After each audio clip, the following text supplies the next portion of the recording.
Ruang sidang Pengadilan Negeri Surakarta siang itu terasa lebih sunyi dari biasanya.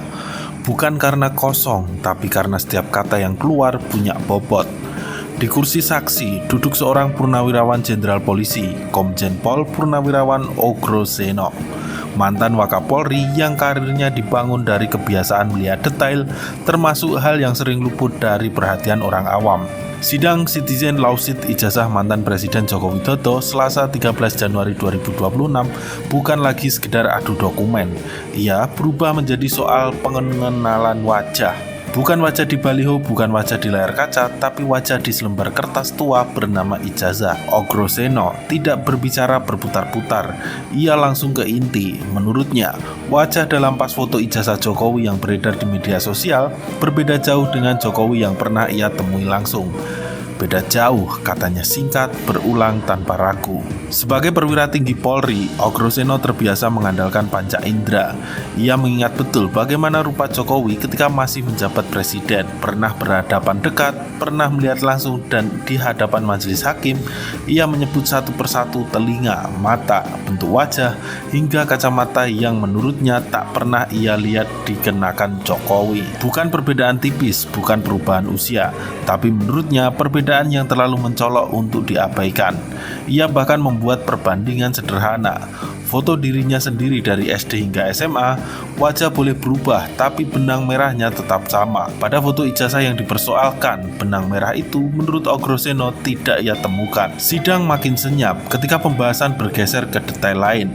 Materai tahun 1985, Jokowi menggunakan materai Rp100. Sementara ijazah pembanding milik almarhum Bambang Rudiharto, alumni Fakultas Kehutanan UGM tahun yang sama, mengenakan materai Rp500. Bagi sebagian orang ini sepele, bagi Ogro-Seno ini tanda tanya. Menurutnya, menyebut ijazah sebagai identik adalah keliru. Dokumen seperti ijazah, kata dia, tidak pernah benar-benar identik satu sama lain. Yang bisa identik hanyalah tanda tangan. Selebihnya, kertas, cetakan, foto selalu punya perbedaan sekecil apapun. Di ruang sidang itu, Ogro-Seno tidak membawa vonis, ia hanya membawa keraguan. Namun keraguan dari seorang mantan Wakapolri bukan sekedar opini warung kopi. Sidang CLS ini masih berjalan, putusan belum dijatuhkan. Tapi satu hal sudah terjadi. Selembar ijazah yang selama ini dianggap selesai kini kembali dipandang dari jarak sangat dekat. Bukan untuk mencari sensasi, tapi untuk memastikan wajah di atas kertas itu benar-benar milik siapa. Dan di pengadilan, terkadang detail sekecil telinga lebih keras dari pidato panjang.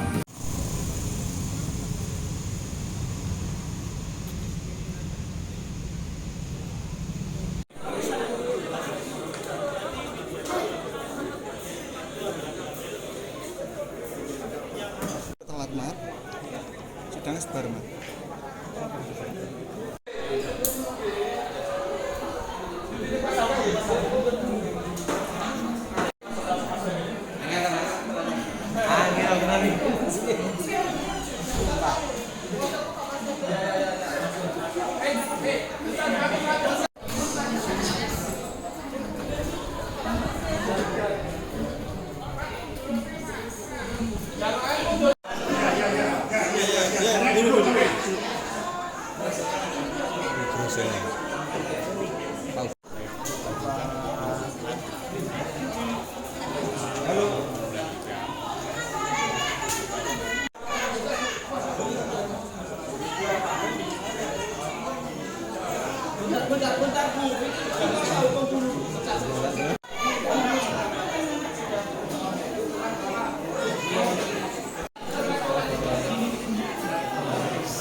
Badan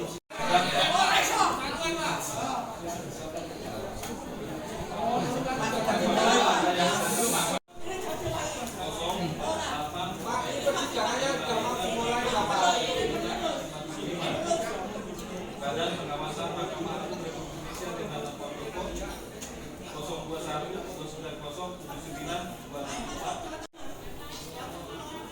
pasal 279 sampai 280 silakan dibaca ya.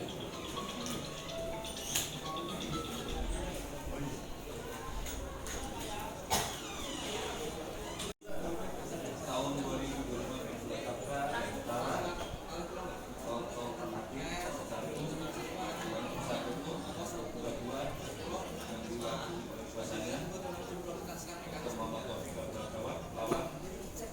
Joko Widodo sebagai juara 1, Profesor Dr.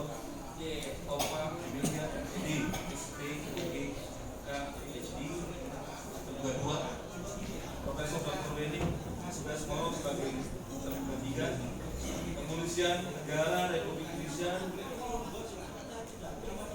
sebagai terduga 4, dan Universitas Gadjah Mada sebagai turut tergugat di muka dan menyatakan terbuka.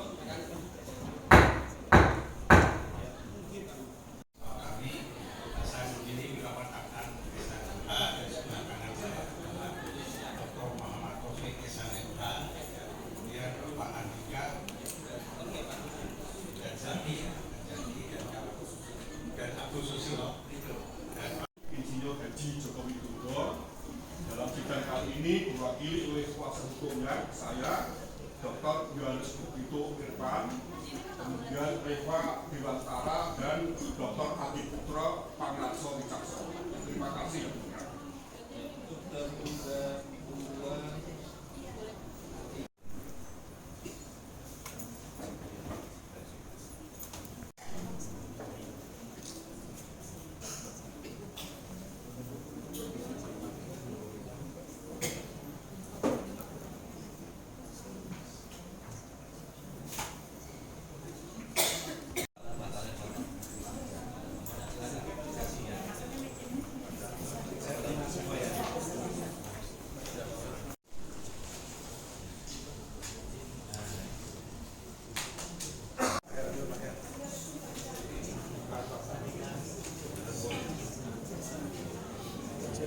Mas. Sini, ojo.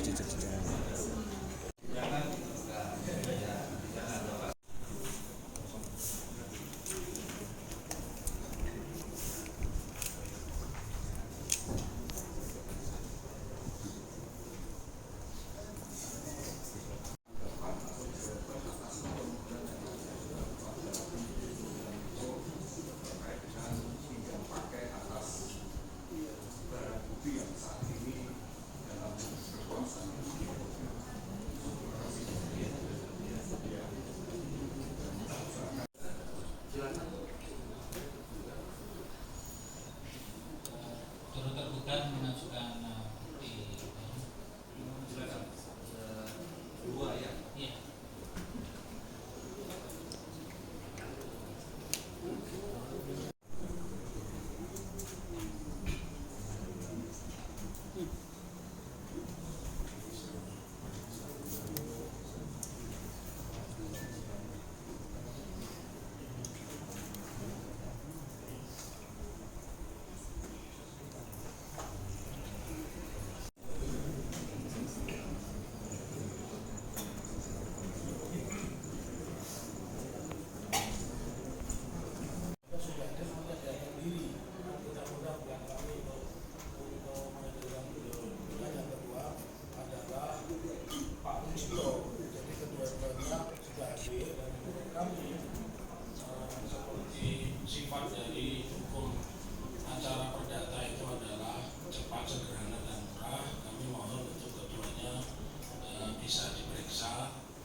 lahir di mana? Tanggal berapa tahun? Saya lahir di Semarang. Saya tahu ya.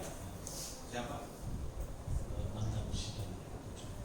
Profesor Dr. Opa Emilia MED kita. Tidak.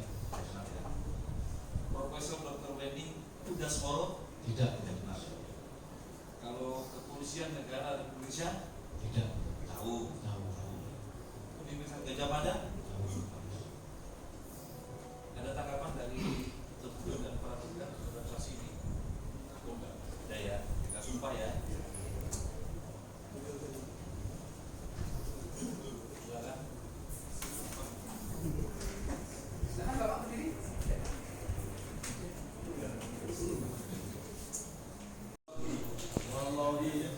Demi Allah saya bersumpah Demi Allah saya bersumpah sebagai saksi dalam perkara ini akan memberikan keterangan yang benar tidak lain daripada yang sebenarnya. Dan dulu kembali ya. Saudara saksi tadi sudah menerangkan mengenai adanya ijazah yang pernah dimuat di sosial media dibuat oleh Dian Sandi, betul begitu ya kesaksian saudara? Iya betul Pak. Apa yang saudara lihat berbeda dengan yang dipunyai oleh ijazah kakaknya saudara ini? Apa? Tadi sudah melihat antara lain hologram ya. Apalagi perbedaan yang saudara lihat pada ijazah yang kami jadikan di sini bukti P1 itu ya, yang kemudian dimuat di media sosial. Apa yang saudara saksi lihat berbeda dengan ijazah yang dipunyai oleh kakaknya saksi? P1-nya ini Pak. Bukan P1-nya bukan ini. Saya nggak tahu P1-nya. P1-nya itu kan Bapak tunjukkan mana? P1. Ya, Bapaknya ngerti ya. Pusatnya yang mana?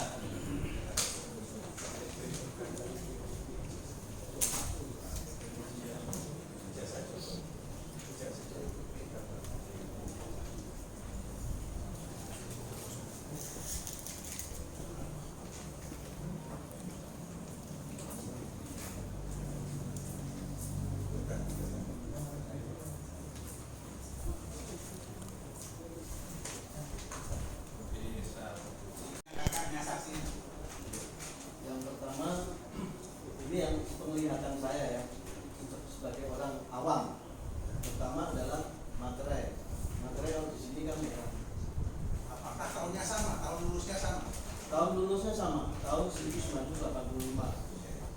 Materinya apa perbedaan materinya gimana? Warnanya Pak.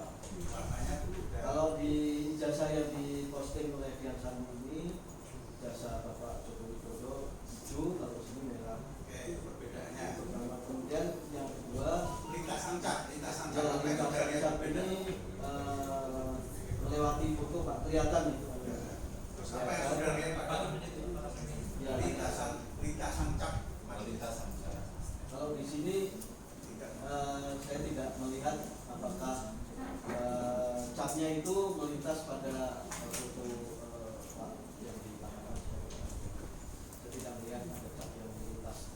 Terus yang saudara lihat ini tadi kan? Ya, kalau di sini jelas ada hologram yang tadi mungkin majelis bisa melihat. Kalau di sini kan tidak melihat Pak. Tidak lihat adanya hologram. Oke, baik. Silakan dulu Mbak. Terus yang saudara lihat di situ berapa tadi nilai materinya? Tidak kelihatan ini.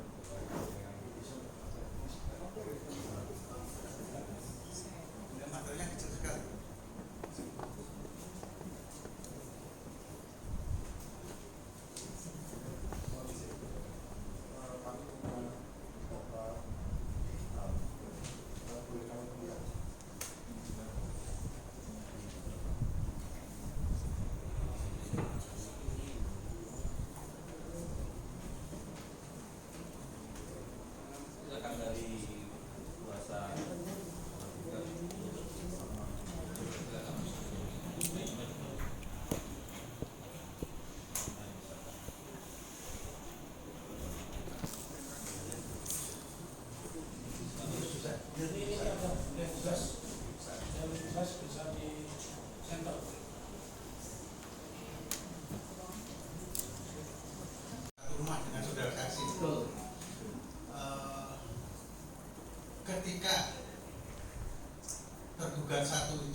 saudara saksi pernah bercerita pada saudara itu alumni saya, pernah mengatakan begitu kan?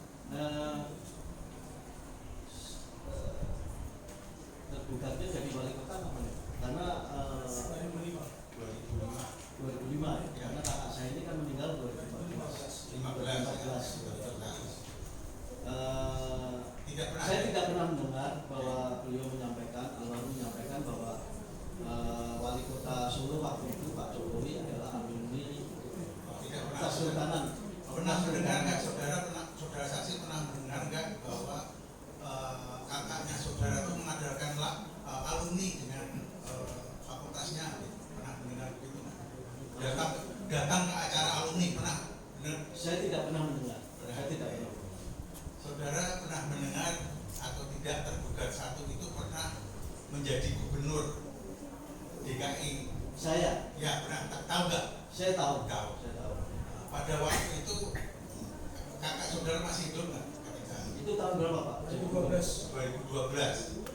Kakak saya kan 2014 ya. Ya, Beliau meninggal 2014. Tergugat satu jadi gubernur 2012. Tidak pernah menyampaikan bahwa Pak Jokowi adalah alumni.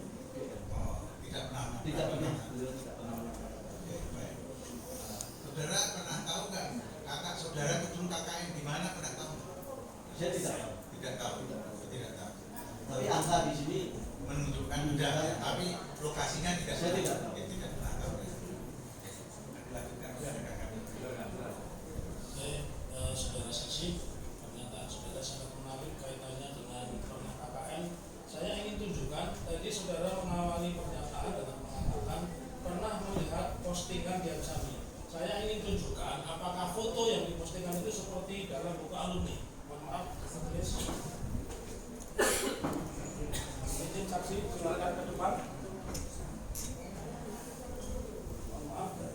Apakah bu ijazah yang diposting di Aksami fotonya seperti ini?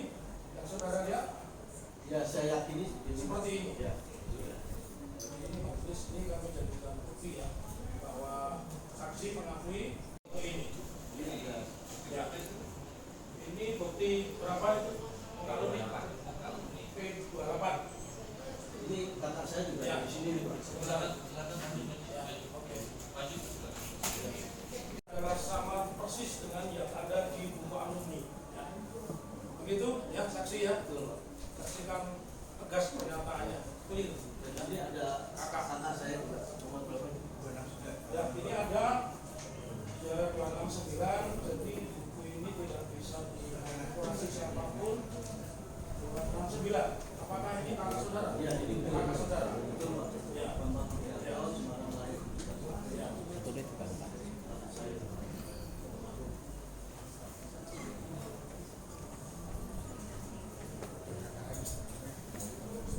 Saudara mengatakan bahwa selama tinggal di Jogja tinggal satu rumah, tentu tahu kebiasaan kakaknya dan tadi menyampaikan kakaknya itu butuh buku.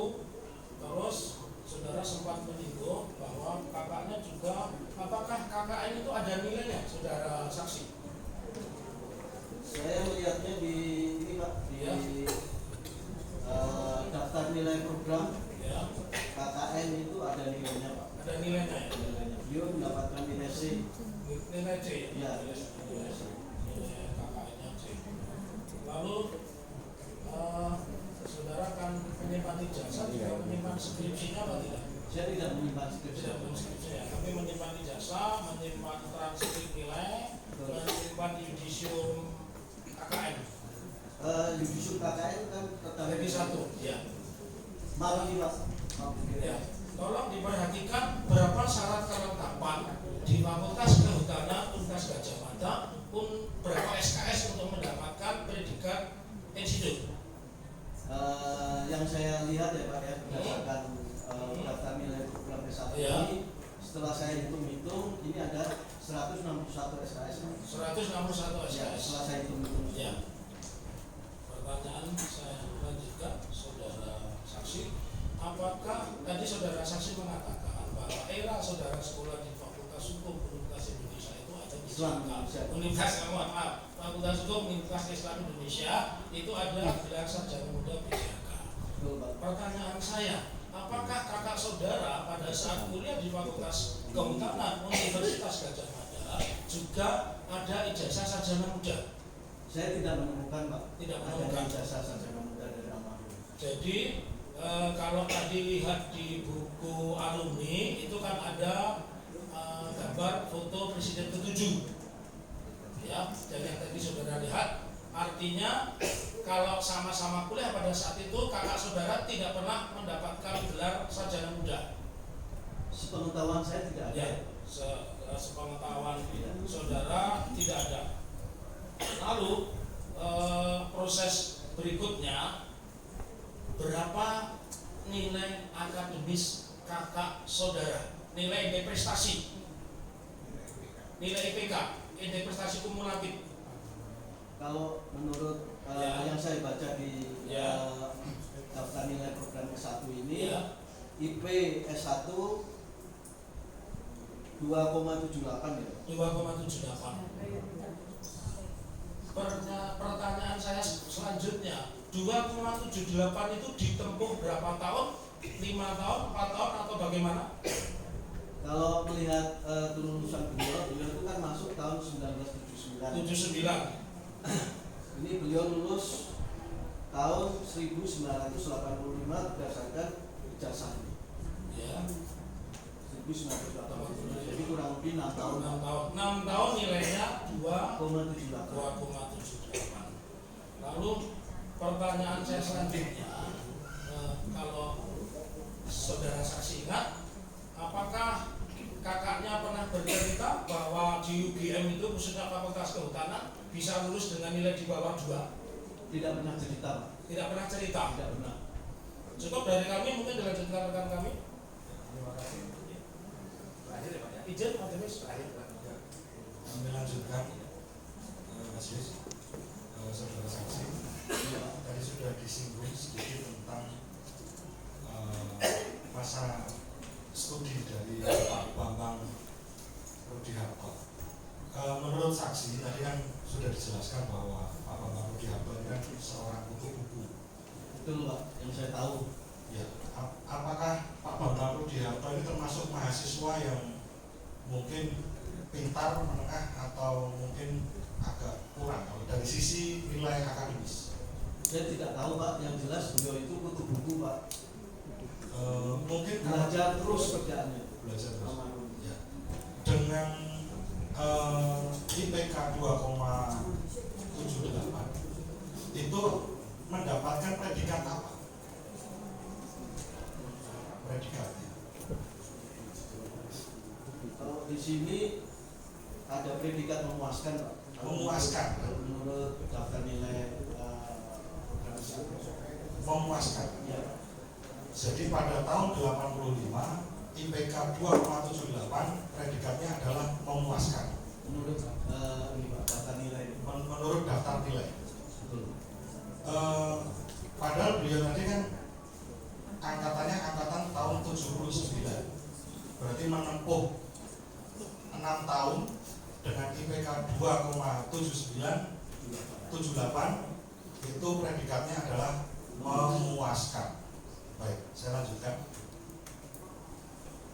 Di dalam ijazah itu fotonya apakah capnya terlihat jelas?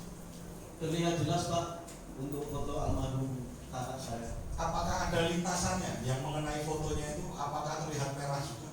Jelas Pak, terlihat ada lintasan merah itu. Ya. Apakah dalam foto itu, mohon maaf, sebelumnya saya bertanya dulu, apakah Pak Bambang Rudiharto ini biasa menggunakan kacamata? Sepengetahuan saya tidak Pak. Apakah beliau minus atau tidak begitu? Tidak. Tidak. Dalam foto ijazah itu, apakah beliau memakai kacamata? Tidak Pak.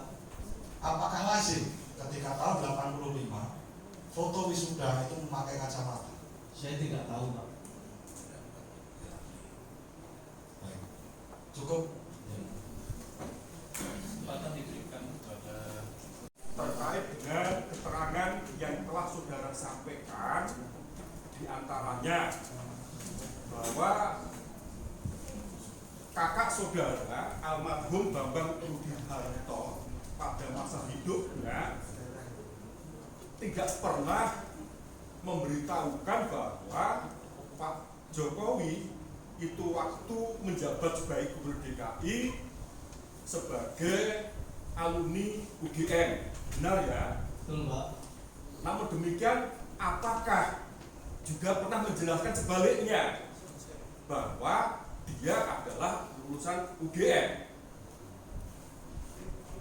Itu pertanyaannya, Pak. Ya, artinya di satu sisi sesuai pertanyaan yang disampaikan oleh pihak kuasa hukum penggugat, saudara tadi kan memberikan keterangan bahwa adik saudara memang tidak pernah Kakak, Pak.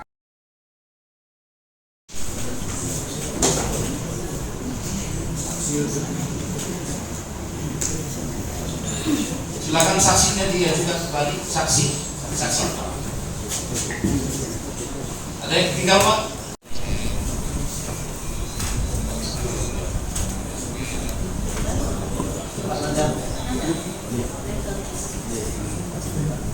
Ya, silakan. Ini kursi yang depan mic, Pak, ya.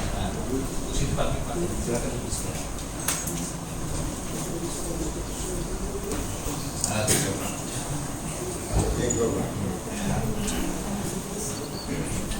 Ya, kursinya hanya itu, Pak. Ya, ya bagus. Ya, sederhana saja ya. Silakan.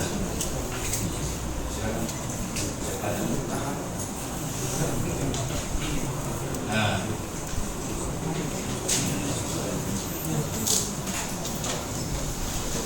Top-topan hakim. Kenal? Top-topan hakim. Tidak kenal ya. Dengan Bang Sutoto. Tidak kenal. Dengan Joko Widodo. Pernah ketemu? Pernah ketemu ya. Berarti tahu ya. Tahu. Dekat, jauh. Kalau pernah ketemu. Saudara dipanggil sekali saja gitu. Pasti tahu ya. Dengan Profesor Dr. Lopat yang mulia MPD SPOG PhD. Dia pernah Bukan. Profesor dengan Dr. Kuning Dasmoro. belum pernah. Kalau kepolisian tahu ya. Universitas Gajah Mada tahu juga ya.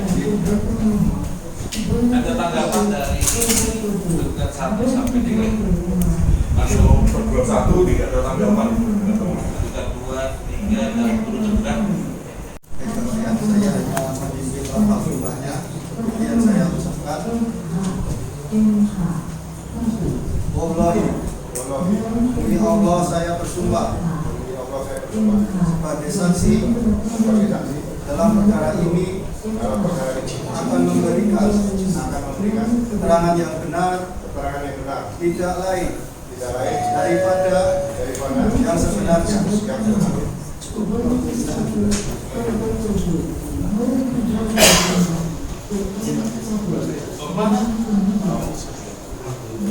Ini ijazah asli. Inilah tadi dibawa. Dibawa sama Saksi ini ya. Kita tunggu ya. Ya. Jelas kok. Apa? Berkaitan dengan bahkan TRS yang berkaitan jasa. Gugatan CSS ya, Pak ya? Yang terkait dengan ijazah ya.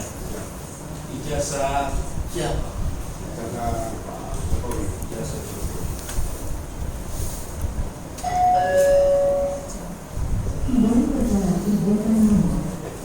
Apakah saksi pernah melihat ijazah Pak Jokowi?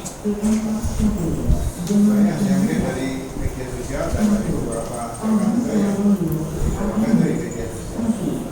Lihat dari media sosial ya. Media sosial. Setelah dilihat di media sosialnya, saksi perhatikan ya, ada masalah apa dengan ijazahnya? Sekarang kita sebagai kasar mata saya pertama Foto apa ya? foto yang ada dalam ijazah itu yang saya amati sendiri dengan mata saya berbeda dengan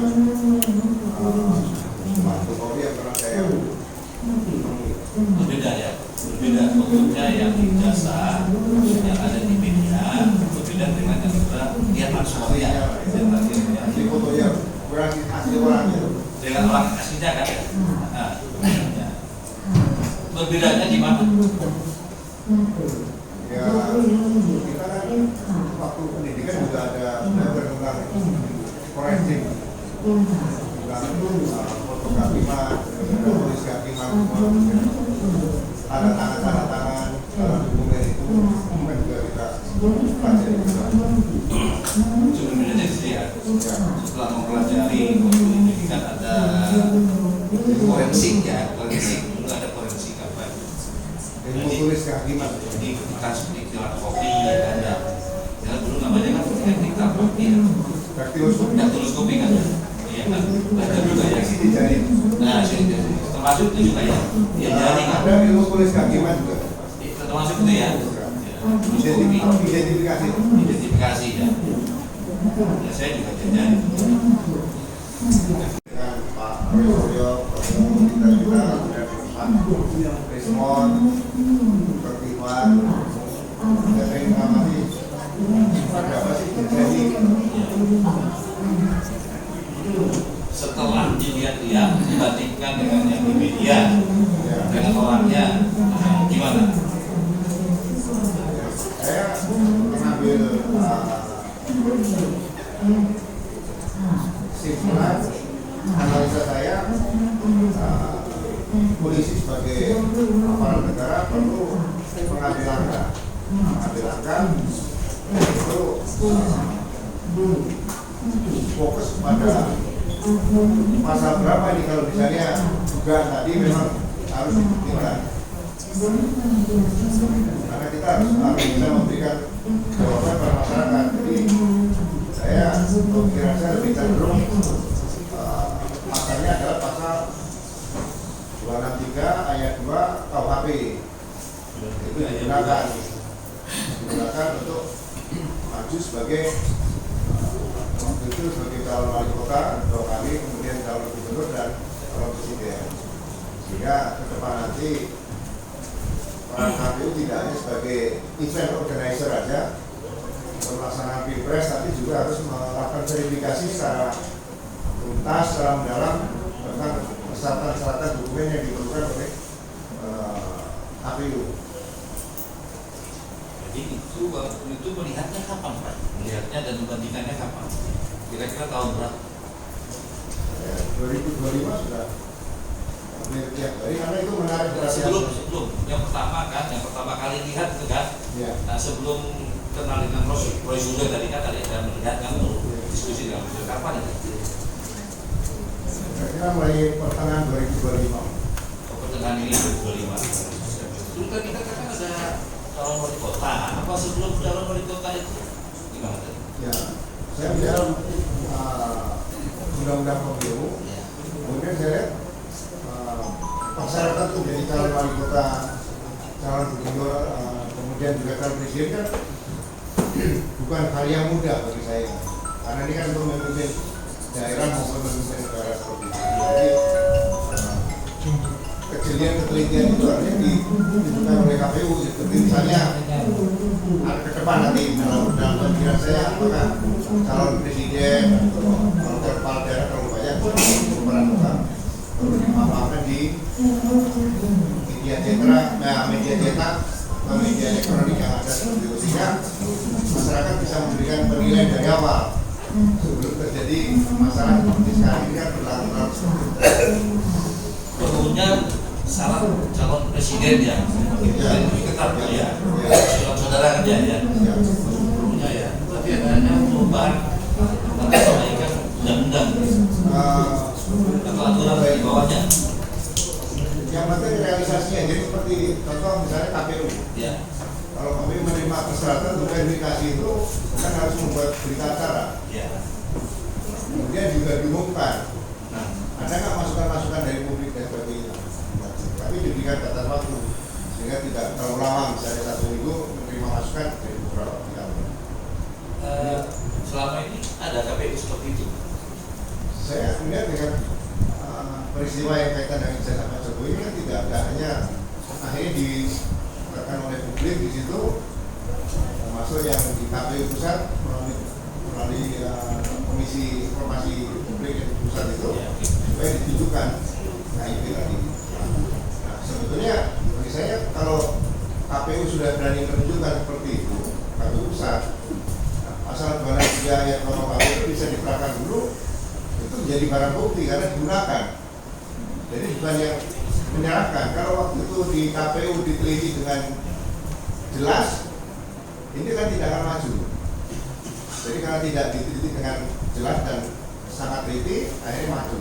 Nah, ini mungkin ke depan perlu waspada seperti itu, sehingga ya sekali lagi saya katakan jangan sampai selalu terjadi hal-hal seperti ini yang berlangsung proses 5 tahunan seperti itu. Jadi peraturan KPU-nya Pak ya. Peraturan KPU-nya yang harus diperbaiki ya. Nah itu. Memang ini yang masukan begini. Kalau ada masalah peraturan KPU-nya ya kurang jelas, harus diperbaiki. Harus tegas dan jelas gitu. Tegas jelas. Kalau memang ada kurang diperbaiki.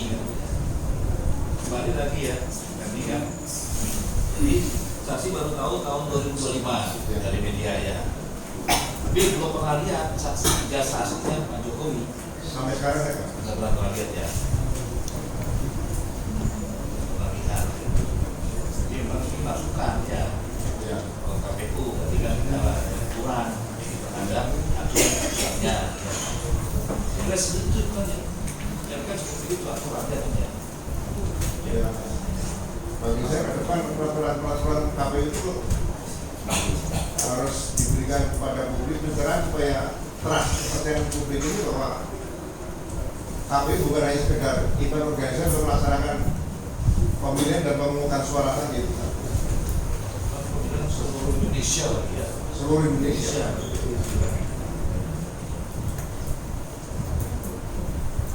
Ya, baik Pak. Sekarang ada waktu baru tahun 2025 ya secara tapi setelah ada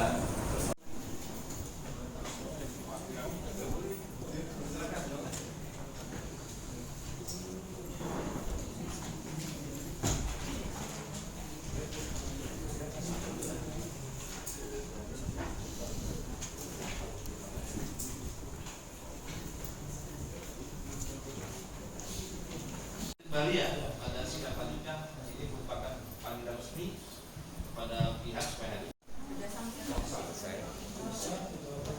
Selasa 20 ya. Selasa 20 bulan 1 masih Januari ya 2026 ya. Jadi malam ini.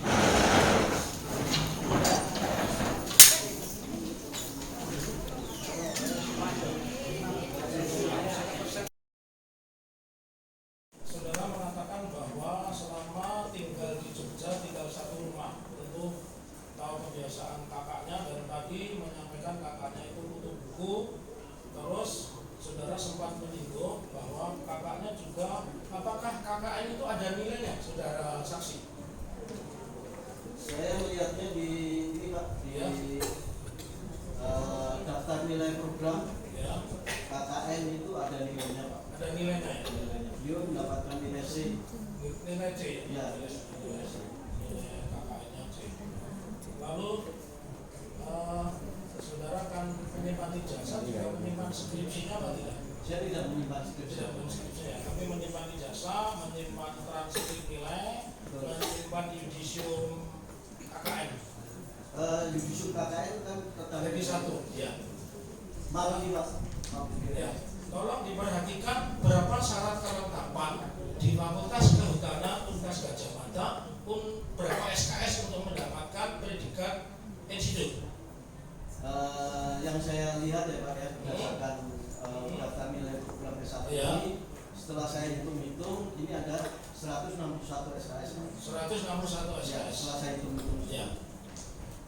Pertanyaan saya lanjutkan, saudara saksi, apakah tadi saudara saksi mengatakan bahwa era saudara sekolah di Fakultas Hukum Universitas Indonesia itu ada di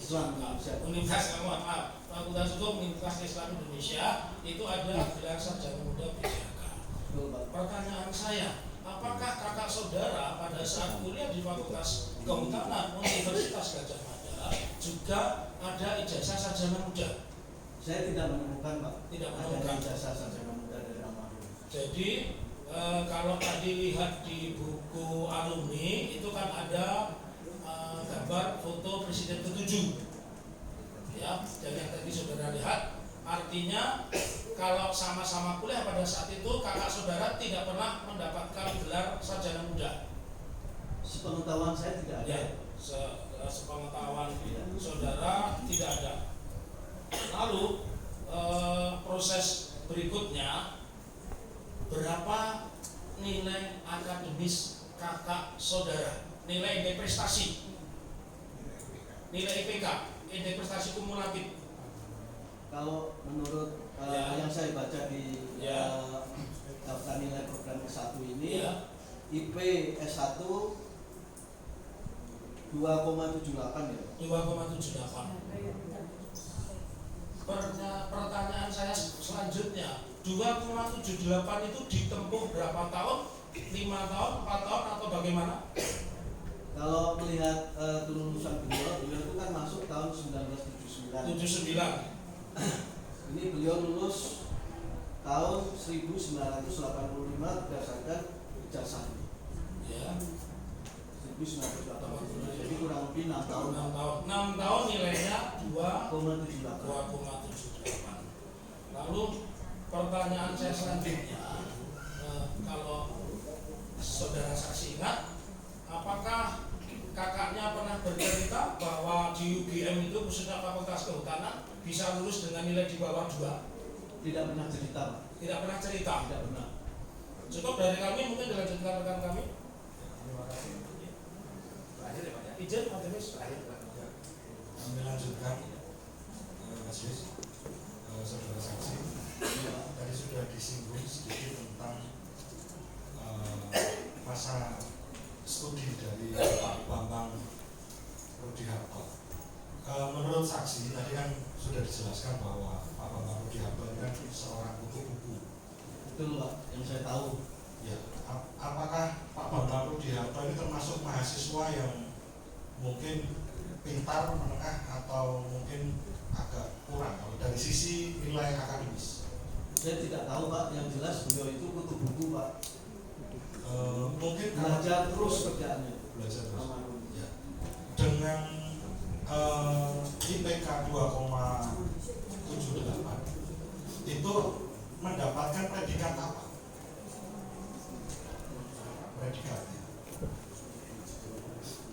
Kalau di sini ada predikat memuaskan, Pak. Memuaskan. Menurut daftar nilai program S1. Memuaskan. Ya. Jadi pada tahun 85 IPK 2,78 predikatnya adalah memuaskan. Menurut ini Pak, daftar nilai. Menurut daftar nilai. Betul. Padahal beliau tadi kan angkatannya angkatan tahun 79. Berarti menempuh 6 tahun dengan IPK 2,78 itu predikatnya adalah memuaskan. Baik, saya lanjutkan. Di dalam ijazah itu fotonya apakah capnya terlihat jelas? Terlihat jelas, Pak, untuk foto almarhum kakak saya. Apakah ada lintasannya yang mengenai fotonya itu? Apakah terlihat merah juga? Jelas, Pak, terlihat ada lintasan merah itu. Ya. Apakah dalam foto itu, mohon maaf, sebelumnya saya bertanya dulu, apakah Pak Bambang Rudiharto ini biasa menggunakan kacamata? Sepengetahuan saya tidak, Pak. Apakah beliau minus atau tidak begitu? Tidak. Tidak. Dalam foto ijazah itu, apakah beliau memakai kacamata? Tidak, Pak. Apakah lazim ketika tahun 85 foto wisuda itu memakai kacamata? Saya tidak tahu, Pak. Baik. Cukup. Kesempatan diberikan kepada Terus kalau dari pengamatan saudara ya, karena tadi Bapak juga pernah mendapatkan pendidikan itu, hal apa yang tidak pas di ijazah ataupun unggahan ini? Ya, Unggahan ini. kita kan selama bertugas sering membuat DPO, daftar pencarian orang. Jadi di akabri kepolisian itu ada semacam norma kalau seorang junior yang paling junior itu harus mengenali seniornya. Jadi kalau tingkat 1 harus mengenali tingkat 2, tingkat 4 itu cukup sulit.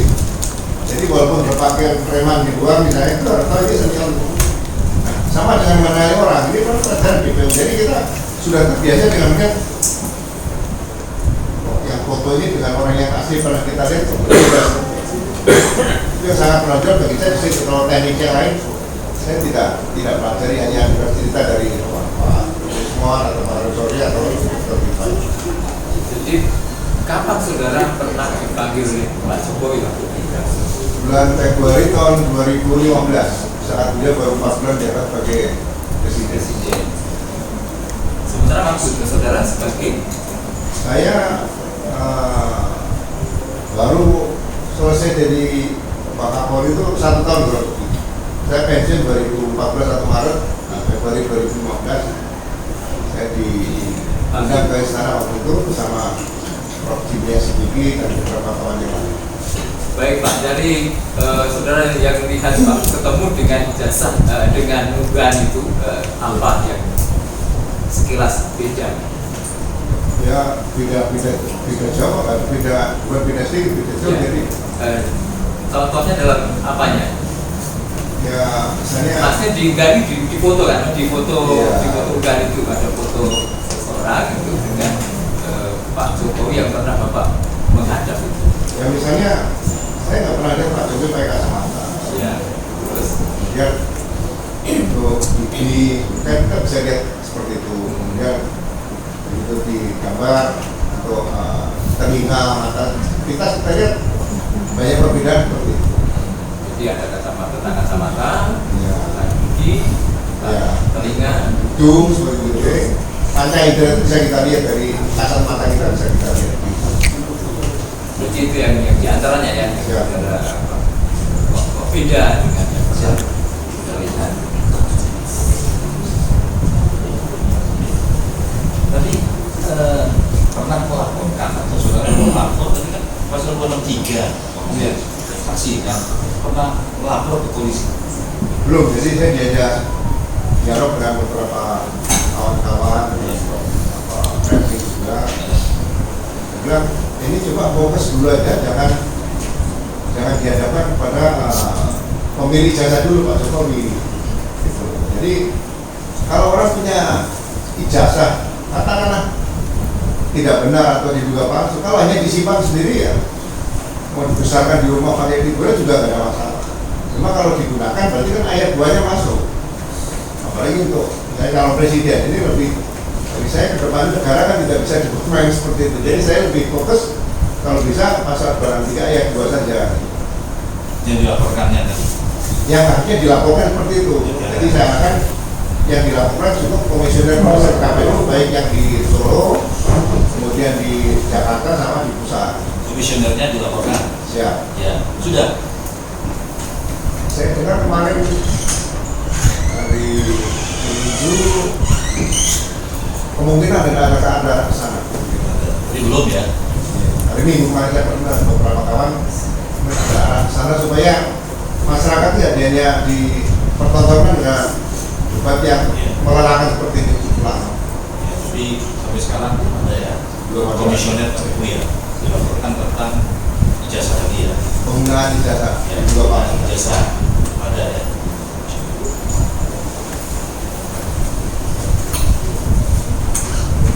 Baik, kami lanjutkan.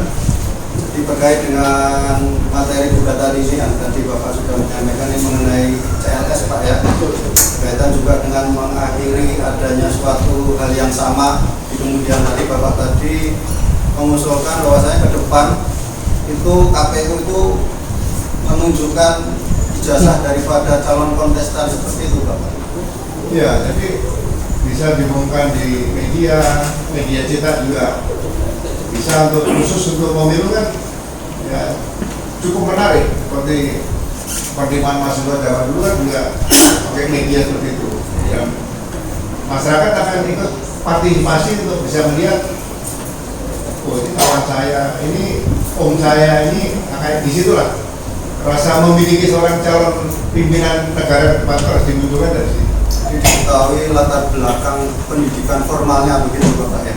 Ya, semuanya. Jadi benar-benar memilih seorang pemimpin itu, ya bagi saya harus benar-benar pilihan baik lahir maupun batin seperti itu. Tapi kalau itu tadi usulan Bapak berkaitan dengan mungkin ke depan ada semacam polemik seperti ini lagi, Bapak itu tidak nanti bertentangan dengan undang-undang perlindungan data pribadi, undang-undang yang sifatnya privasi itu, atau bagaimana? Saya mungkin ini kan Bapak saksi fakta ya, tapi kan usulan Bapak kan ada kaitannya dengan materi gugatan penggugat ini Pak, kami Bapak dan ya. Kalau risiko ingin menjadi pejabat publik ya data pribadi pasti ya akan diketahui seperti itu. Seperti contoh saya ini perbandingan saja. Jadi kasus meninggalnya Arya Daru diplomat yang di kosnya itu di Jakarta. Saya ngikuti juga karena pengacara saya kenal, akan dibuka masalah hal-hal yang mungkin sebetulnya itu membuka tapi karena sudah meninggal pengen dilihat motif kematiannya apa itu dibuka pada publik tidak masalah. Oke, jadi kalau itu memang berkaitan dengan adanya kepentingan yang lebih luas, ya. Mungkin hal yang semacam ini bisa dikesampingkan ya untuk kepentingan yang lebih luas begitu ya. Kedepannya mungkin seperti itu yang masukan Bapak.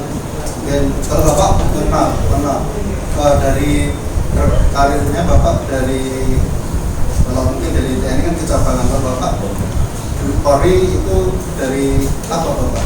Latar belakang apa mungkin dari sensor atau dari apa mana? Saya lebih banyak di bidang reserse ya. Lebih sering berkaitan dengan bukti itu memang sudah alat bukti sudah tahu Bapak ya. Analisa kriminalnya atau analisa kriminalisnya harus lebih jeli di situ kalau reserse.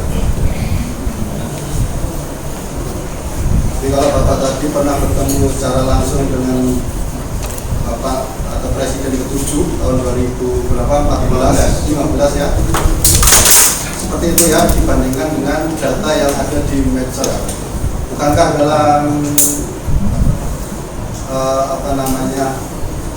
ketika Polri mengambil alat bukti dan menilai alat bukti harus diambil dulu data dari data primernya. Bagaimana itu Pak? Kalau Bapak mengatakan semacam itu, ya karena ini jasa kan masih ada di Polda.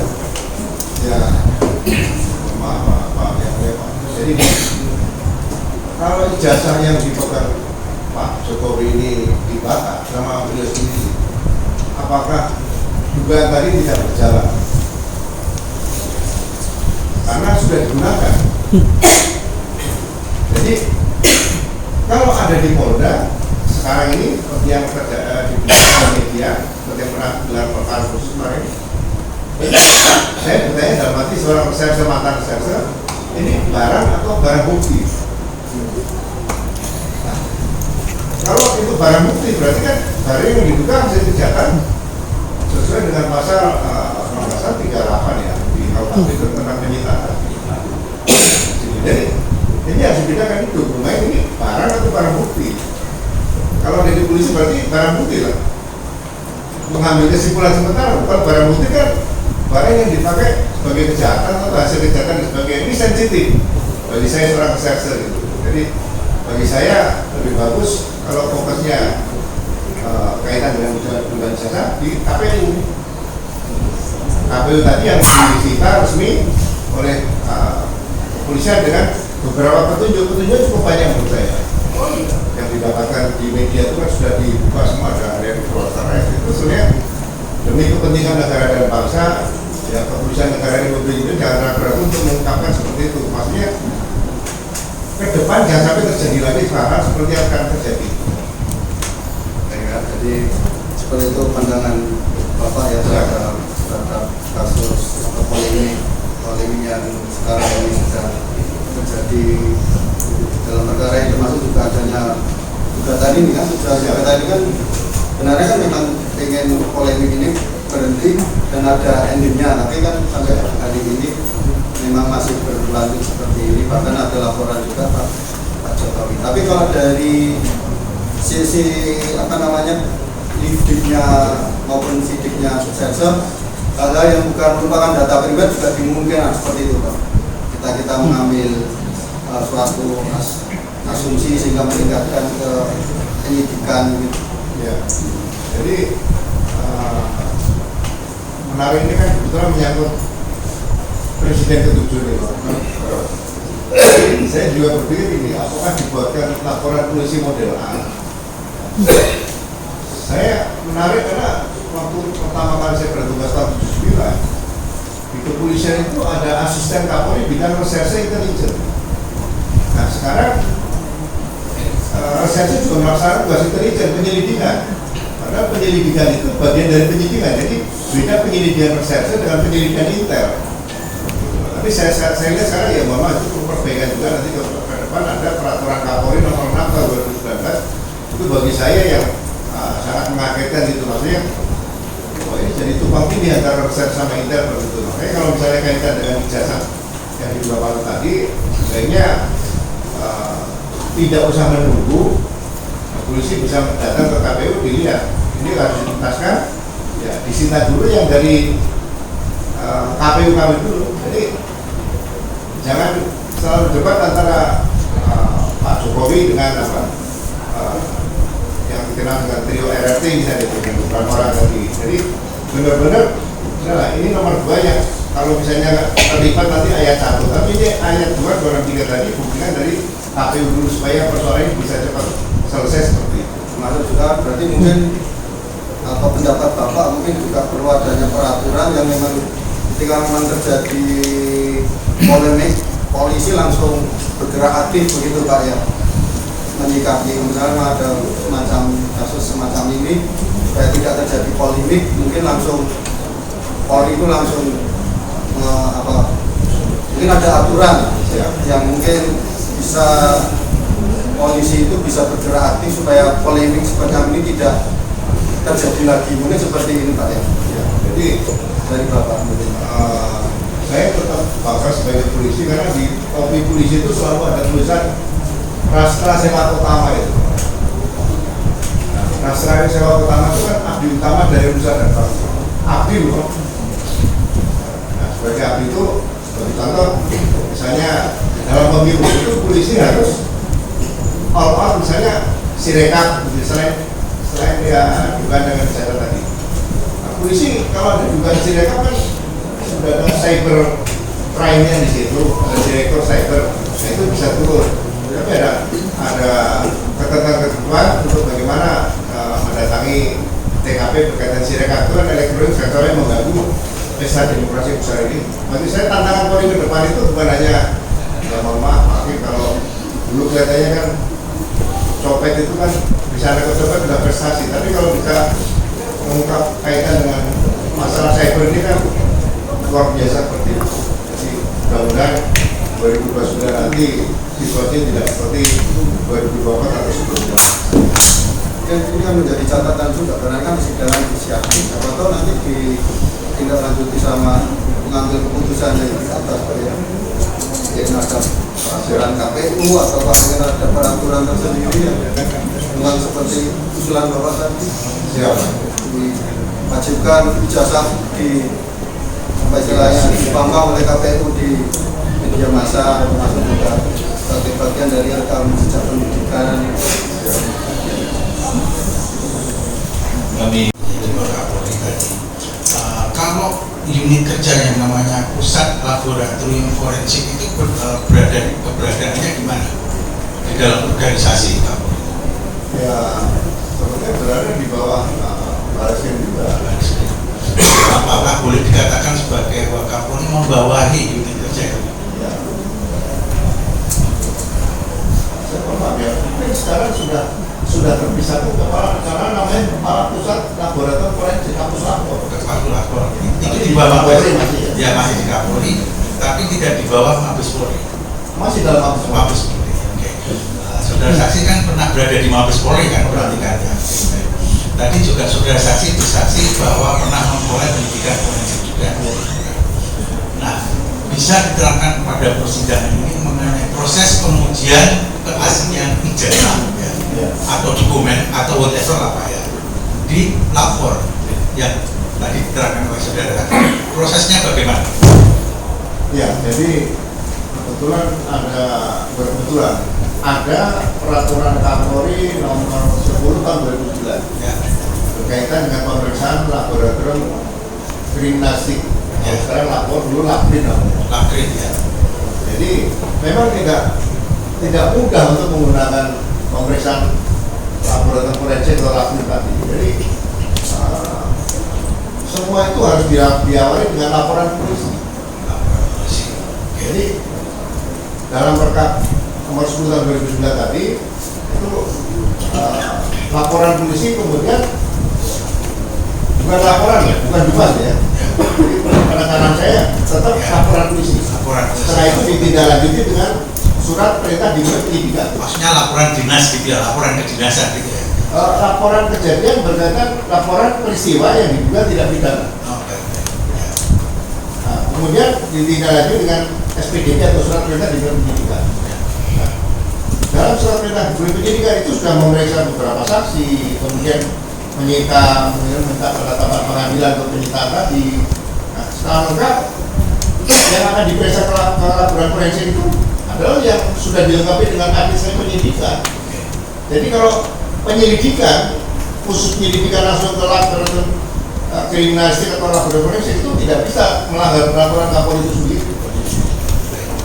Saudara saksi mengikuti proses pengujian ijazah yang dilakukan oleh lapor. Ada ijazahnya Pak Jokowi. Saya setelah selesai saya ketemu dengan kawan-kawan tadi bagaimana mekanismenya misalnya dalam gelar perkara khusus seperti itu, saya masih minta informasi ke langsung. Apa yang saudara bisa sampaikan pada persidangan ini perihal kesaksian saudara atau pengetahuan saudara perihal itu? Ya begini saat apa yang seharusnya dilakukan ya, oleh lapor tapi tidak dilakukan oleh lapor yang saudara amati. Jadi tadi sudah saya singkat bahwa yang mulia Pak Hakim, ini ada peraturan Kapolri nomor 6 tahun 2019 tentang penyidikan tidak pidana. Jadi saya tidak mengikuti itu, tapi setelah saya baca selintas ya, sangat aneh kalau peraturan Kapolri tadi disebutkan penyidikan tidak pidana, sedangkan penyidikan tidak pidana sudah diatur di KUHP. Ya. Nah, di situ sebutkan ada laporan atau dumas. Ya. Istilah-istilah seperti ini sebetulnya perlu diperbaiki. Kalau dumas atau pengaduan masyarakat itu biasanya melaporkan perilaku polisi yang menyimpang. Ya. Saya juga korupsi, kemudian juga melakukan perbuatan tidak terpuji dan kayak itu dumas. Ya. Tapi kalau saya tidak di dumas. Ya. Makanya saya selalu sampaikan sama para junior kalau ketemu, coba sosialisasikan laporan polisi itu laporan bukan laporan kebetulan tangani polisi. Saya jaksa menangani kasus atau megong seperti itu juga laporan polisi bukan laporan kejaksaan. KPK menangani itu saya baca laporan kejadian itu juga salah menurut saya. Itu harusnya laporan polisi karena di internasional saya pernah belajar ke Amerika juga itu ya polisi report. Nah ini mungkin ya masyarakat kadang-kadang lupa laporan atau pengaduan. Laporan pengaduan yang diatur di KUHP itu di pasal 1 penjelasannya itu yang dimaksud adalah delik biasa atau delik aduan. Gitu. Nah, ini yang mungkin ke depan bagi saya pendidikan Polri perlu diperbaiki seperti itu sehingga berkaitan laporan yang TPW ya di kajian itu seharusnya bukan dumas, bukan laporan tapi laporan polisi. Setiap laporan polisi yang masuk ditindaklanjuti dengan SPDP baru diproses. Jadi tidak ada istilah SP 2 surat perintah penghentian penyelidikan itu tidak diatur di hukum acara pidana. Itu yang bagi saya ke depan perlu diperbaiki. Jadi boleh dikatakan dalam proses itu menurut pengamatan saudara saksi ada laporan polisi, ada pelanggaran terhadap peraturan Kapolri terhadap itu. Itu kesaksian saudara begitu ya. terhadap KUHP, bukan peraturan terhadap KUHP. Terhadap KUHP gitu. Ya, ada yang peraturan KUHP yang tidak dilaksanakan oleh lapor gitu. Oleh penyidik. Penyidik. Nah, kalau hubungannya dengan lapor, saudara saksi, dengan lapor kan keluar dengan kesimpulan identik dan tidak identik. Dalam kasus ini adalah identik. Itu bagaimana maksudnya? Lapor harus menolak kalau administrasi penyidikan tidak tepat. Oh, seharusnya ditolak ya. Karena yang kedua, pengertian identik itu bagi saya ya tanda tangan. Ya.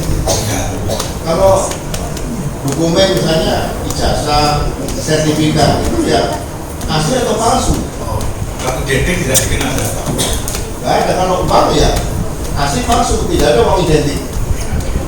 Ini mungkin yang perlu selalu sampaikan kepada publik. Baik, saudara, ini agak berbeda. Pertanyaan saya adalah ketika saudara saksi menjabat sebagai pejabat di Kapolri itu, pernah ada nggak semacam tekanan bersifat politik itu untuk saudara melakukan di luar yang saudara yakini harus dilakukan? Pernah nggak memperoleh tekanan seperti ini? Ya, saya belajar pembentukan polisi di Magelang 1 tahun. Ya. Bagaimana sejarah perjalanan bangsa. Kemudian 3 tahun di Sukabumi ini. Ya. Jadi tanggung jawab polisi itu harusnya pada hukum, bukan pada atasan. Ya. Itu yang ada sampaikan. Jadi saya pernah berbeda pendapat dengan pimpinan, dan saya juga paling senang berbeda pendapat dengan anak gue juga sering berbeda pendapat. Jadi polisi itu harus sering berbeda pendapat, karena untuk mendapatkan yang benar-benar hakiki itu kan sulit. Saya mungkin makan bintang 3, tapi ada seorang kompes yang pintar, mungkin saya perlu belajar itu dari situ. Hal-hal seperti ini kalau misalnya itu bertentangan dengan hukum, ya sampaikan dengan cara baik-baik. Mohon izin, jenderal, ini tidak bisa kami laksanakan karena ini melanggar acara pidana. Jadi jawabnya secara singkat, pernah ya saudara memperoleh tekanan itu dari baik dari pimpinan maupun dari yang selevel, pernah mendapatkan tekanan? Pernah lebih dari sekali, Pak. Oke, pernah dari sekali. Sehubungan dengan itu, bagaimana kesaksian saudara mengenai keadaan sekarang? Apakah Polri mendapatkan tekanan atau tidak? Saya belum. Khususnya dalam kasus ijazah. Kalau saya harus melihat begini, ya saya ingin polisi kembali kepada polisi negara Republik Indonesia. Cukup saksi. Jawaban itu sudah cukup bagi kami. Oke, saudara saksi, boleh saya perlihatkan karena saudara juga pernah belajar forensik kan ya saudara? Boleh izin ya majelis? Silakan dari kasus itu. Saudara saksi kan sudah melihat di medsos dua macam dokumen ini ya. Nah, terus kemudian tadi di persidangan juga diperlihatkan ijazah asli tahun lulusan sama tahun 85. Ya. Ini orang yang berbeda, ya, yang berbeda. Sekarang sebagai ahli forensik, apa yang saudara lihat sebagai perbedaan? Nah, bisa kembali. Sudah cukup lah. Sudah itu nanti ya bapaknya kalau melihat. Sudah dipegang, Pak. Boleh.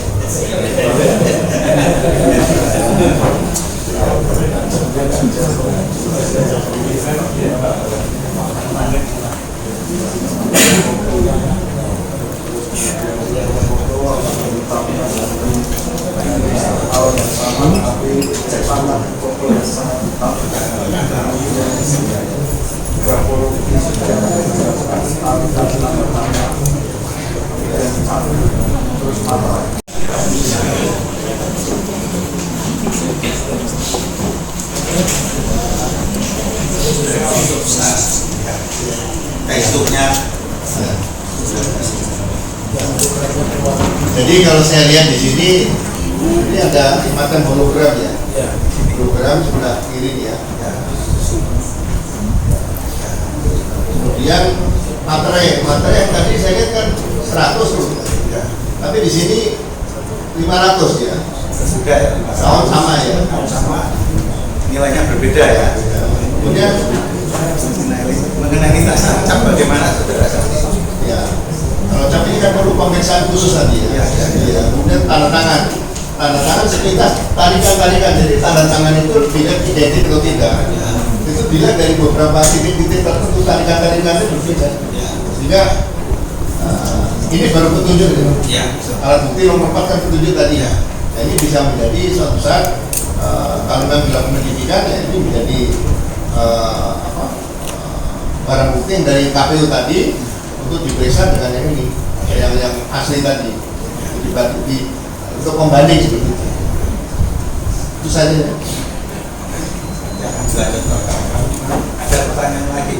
Tadi saudara saksi meminta izin kepada yang terhormat majelis hakim apa boleh dipegang. Dalam suatu gelar perkara ya, juga ada larangan tidak boleh memegang. Ya. Itu bagaimana pengamatan saudara saksi? Ya, kok tidak boleh memegang? Tunjukkan tak boleh pegang. Jadi sama dengan kalau ada kejadian di TKP, seharusnya ya saya sering studi ke Arizona dulu. Itu polisi itu kemana-mana membawa sarung tangan karet yang tipis. Jadi pada saat bilas kalau memang ingin memegang, sebetulnya kalau dipegang dengan sarung tangannya yang karet yang tipis tadi, bagi saya nggak ada masalah. Jadi sebetulnya boleh asalkan pakai sarung tangan, misalnya begitu. Iya, waktu di Amerika itu mobil yang kita tumpangi dibongkar sama anak-anak muda, kemudian barang-barang kita ada di dalam. Tapi kita tanya polisi, boleh nggak kita mengambil barang kita? Nah, kita bisa ngambil, tapi oleh polisi diberikan sarung tangan, mau buka pintu itu bisa, tapi difoto video sama polisi. Nah, kita ngambil barang-barang kita. Akan dilanjutkan saya.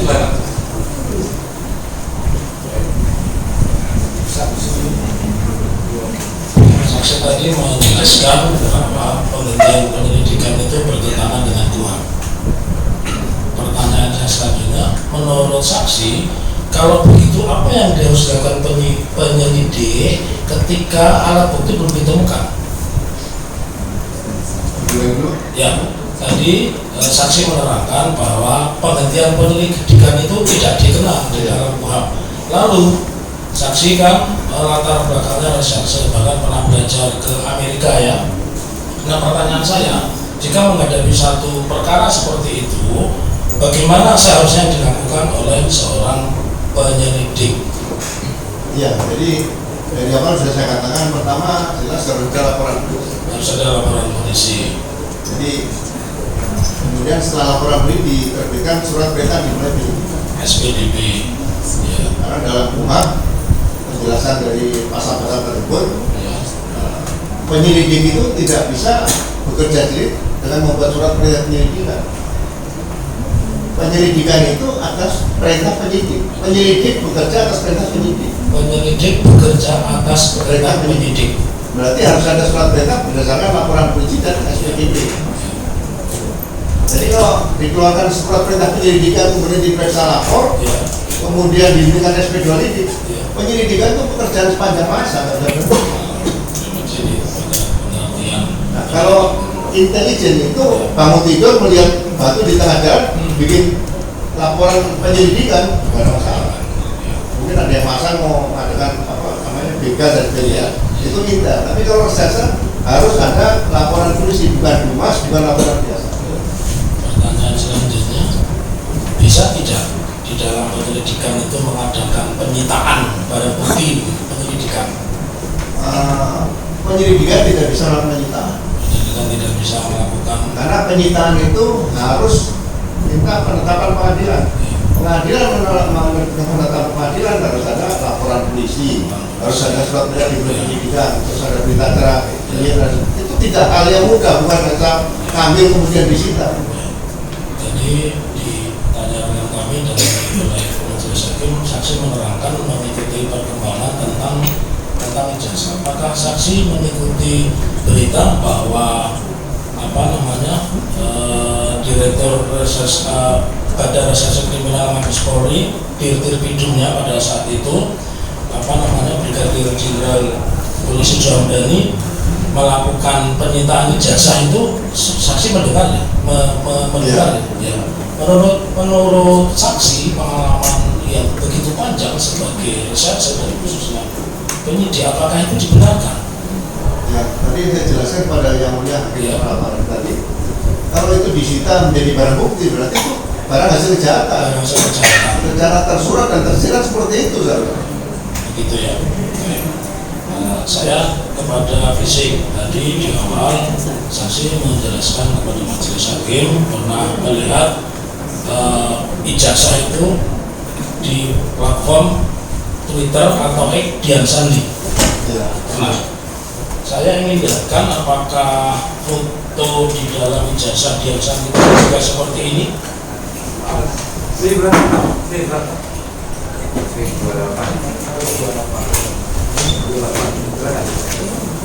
Karena maju saksi dan kuasa Seperti ini. Apa yang saksi lihat di platform kita sama posisi.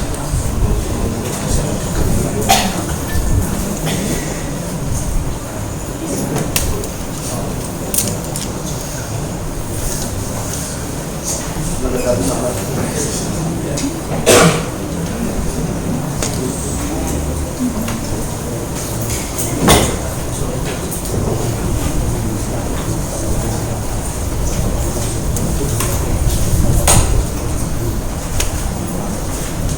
Baik, kami lanjutkan kembali bahwa tadi kepada saksi kami tunjukkan tentang gambar di buku Rimi. Jadi saksi belum pernah lihat buku Rimi pada hari ini ya. Belum. Ya, tapi gambarnya sama, sumbernya sama. Ya.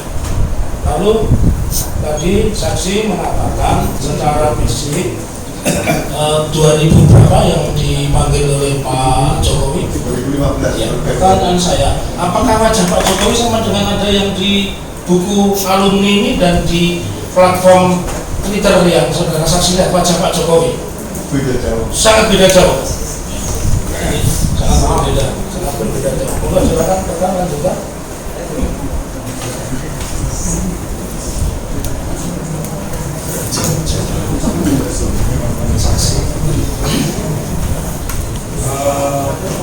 Tadi sudah ditanyakan oleh rekan-rekan kami untuk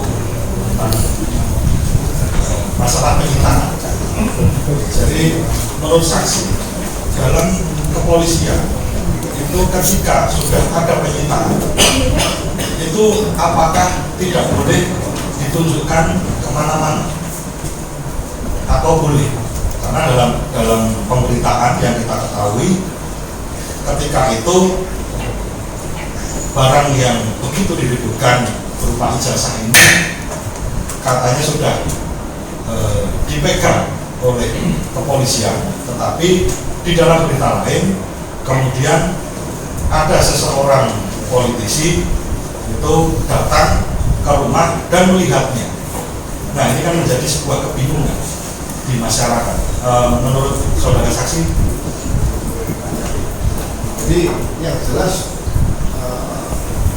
kalau itu di dokumen yang biasa tadi sudah disita oleh penyidik atau kepolisian, berarti ada dugaan dokumen itu adalah barang bukti. Untuk menyita barang bukti karena ini kan bukan bertangkap tangan, bukan out pursuit, jadi tetap meminta penetapan pengadilan dulu. Penetapan baru disita barang bukti. Jadi ini dilema bagi saya, kalau sudah di tangan polisi itu bukan barang, namanya barang bukti seperti itu. Itu yang harus ditegaskan kepada masyarakat. Jadi sekali lagi jangan main-main seperti menyatakan dokumen sudah disita sebagai barang bukti atau dokumen hanya dititipkan. Ini Polri bukan kantor titipan seperti itu. Polisi ya kantor polisi, tempat penegak hukum. terima kasih saksi. Kami lanjutkan. Seperti yang kita ketahui dalam perkara atau polemik ijazah ini, kita sudah mendengar berita bahwa Barreskrim mengadakan konferensi pers dan lain sebagainya yang menyatakan bahwa ijazah tersebut asli. Tetapi yang menjadi pertanyaan dari masyarakat, tentunya kami juga, adalah bagaimana pembuktian sampai pada dokumen itu dinyatakan asli, apakah dalam hal tersebut Barreskrim juga harus membuka dan apakah proses pengujiannya apakah melalui karbon dating atau mungkin melalui pengujian tinta atau melalui pengujian kertas dan lain sebagainya, karena yang dalam persidangan ini sudah kami tunjukkan berkali-kali bahwa ada ijazah yang formatnya berbeda.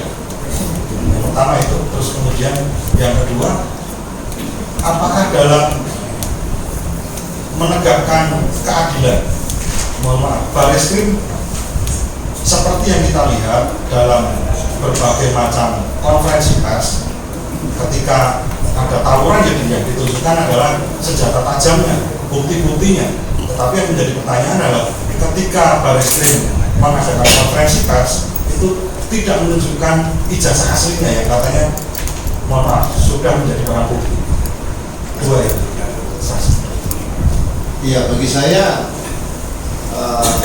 beda dengan uang palsu. Kalau uang palsu kan bisa ditunjukkan pada bukti. Makanya penyidikan berkaitan dengan dokumen ijazah yang dibuat palsu tadi, yang jelas harus diawali dengan laporan polisi. Kemudian ada surat mereka dimulai penyidikan. Kemudian sudah ada pemeriksaan beberapa saksi-saksi. Saksi-saksi itu dengan rektor GM juga dipanggil sebagai saksi. Wakil rektor, dekan, kemudian beberapa dosen yang pernah mengajar di situ tahun dari 80 sampai 85 diperiksa juga karena sudah usia bisa diperiksa di Nusantara. Kemudian kalau sudah diperiksa semua baru keterangan ahli.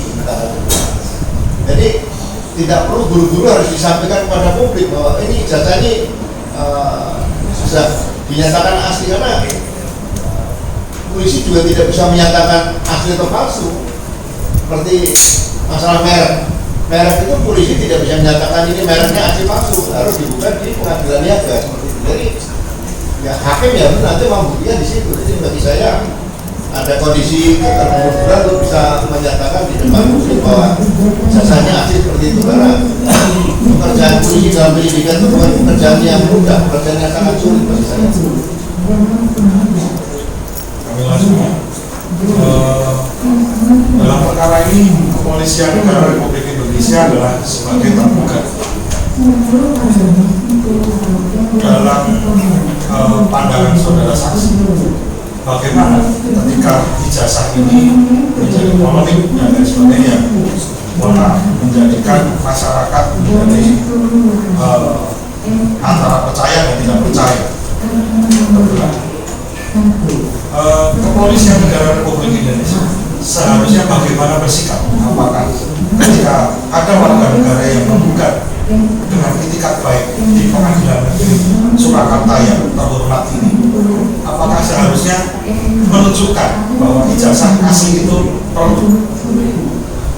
Ya, sekali lagi profesional semua Polri kan diuji. Saya tahun 1999 kasus Bulogin saja untuk mendengar keterangan Presiden Gus Dur saja beliau siap sebagai saksi, jadi tidak ada masalah. Jadi dan itu diperiksa di sana waktu itu. Jadi sekali lagi hal-hal yang berkaitan dengan pendidikan ini tidak bisa dianggap hal yang sepele, karena masyarakat ya sampai kapanpun lah kadang-kadang ada oknum ya yang kurang bagus, tapi tetap masyarakat masih butuh polisi. Saya rasa, saya selalu katakan pasti dalam kepolisian ada polisi baik dan polisi yang tidak baik. Kalau polisi baik menurut saya, ya menurut ukuran saya masih ada 99%. Jadi mudah-mudahan ke depan tidak ada lagi hal-hal seperti ini. Kalau penyidikan itu tidak dilakukan dan sempurna, biasanya muaranya nanti kan ke pra-peradilan. Atau proses kriminalisasi sistem ini harus ketemu semuanya. Jadi ya, mohon maaf pada para hakim, nanti reformasi di bidang penegakan hukum ini mungkin juga harus dilakukan selain reformasi yang sekarang sedang dilakukan oleh Presiden ini, reformasi politik. cukup ya Bu. Terima kasih Sir. Bro, mohon maaf, mohon izin, saya ingin menyampaikan pertanyaan-pertanyaan terkait dengan peristiwa yang menjadi pokok sengketa di dalam perkara ini ya Pak ya. Jadi sesuai sumpah yang diucapkan oleh Bapak, dan hal ini Bapak dihadirkan sebagai saksi fakta yang bukan sebagai ahli.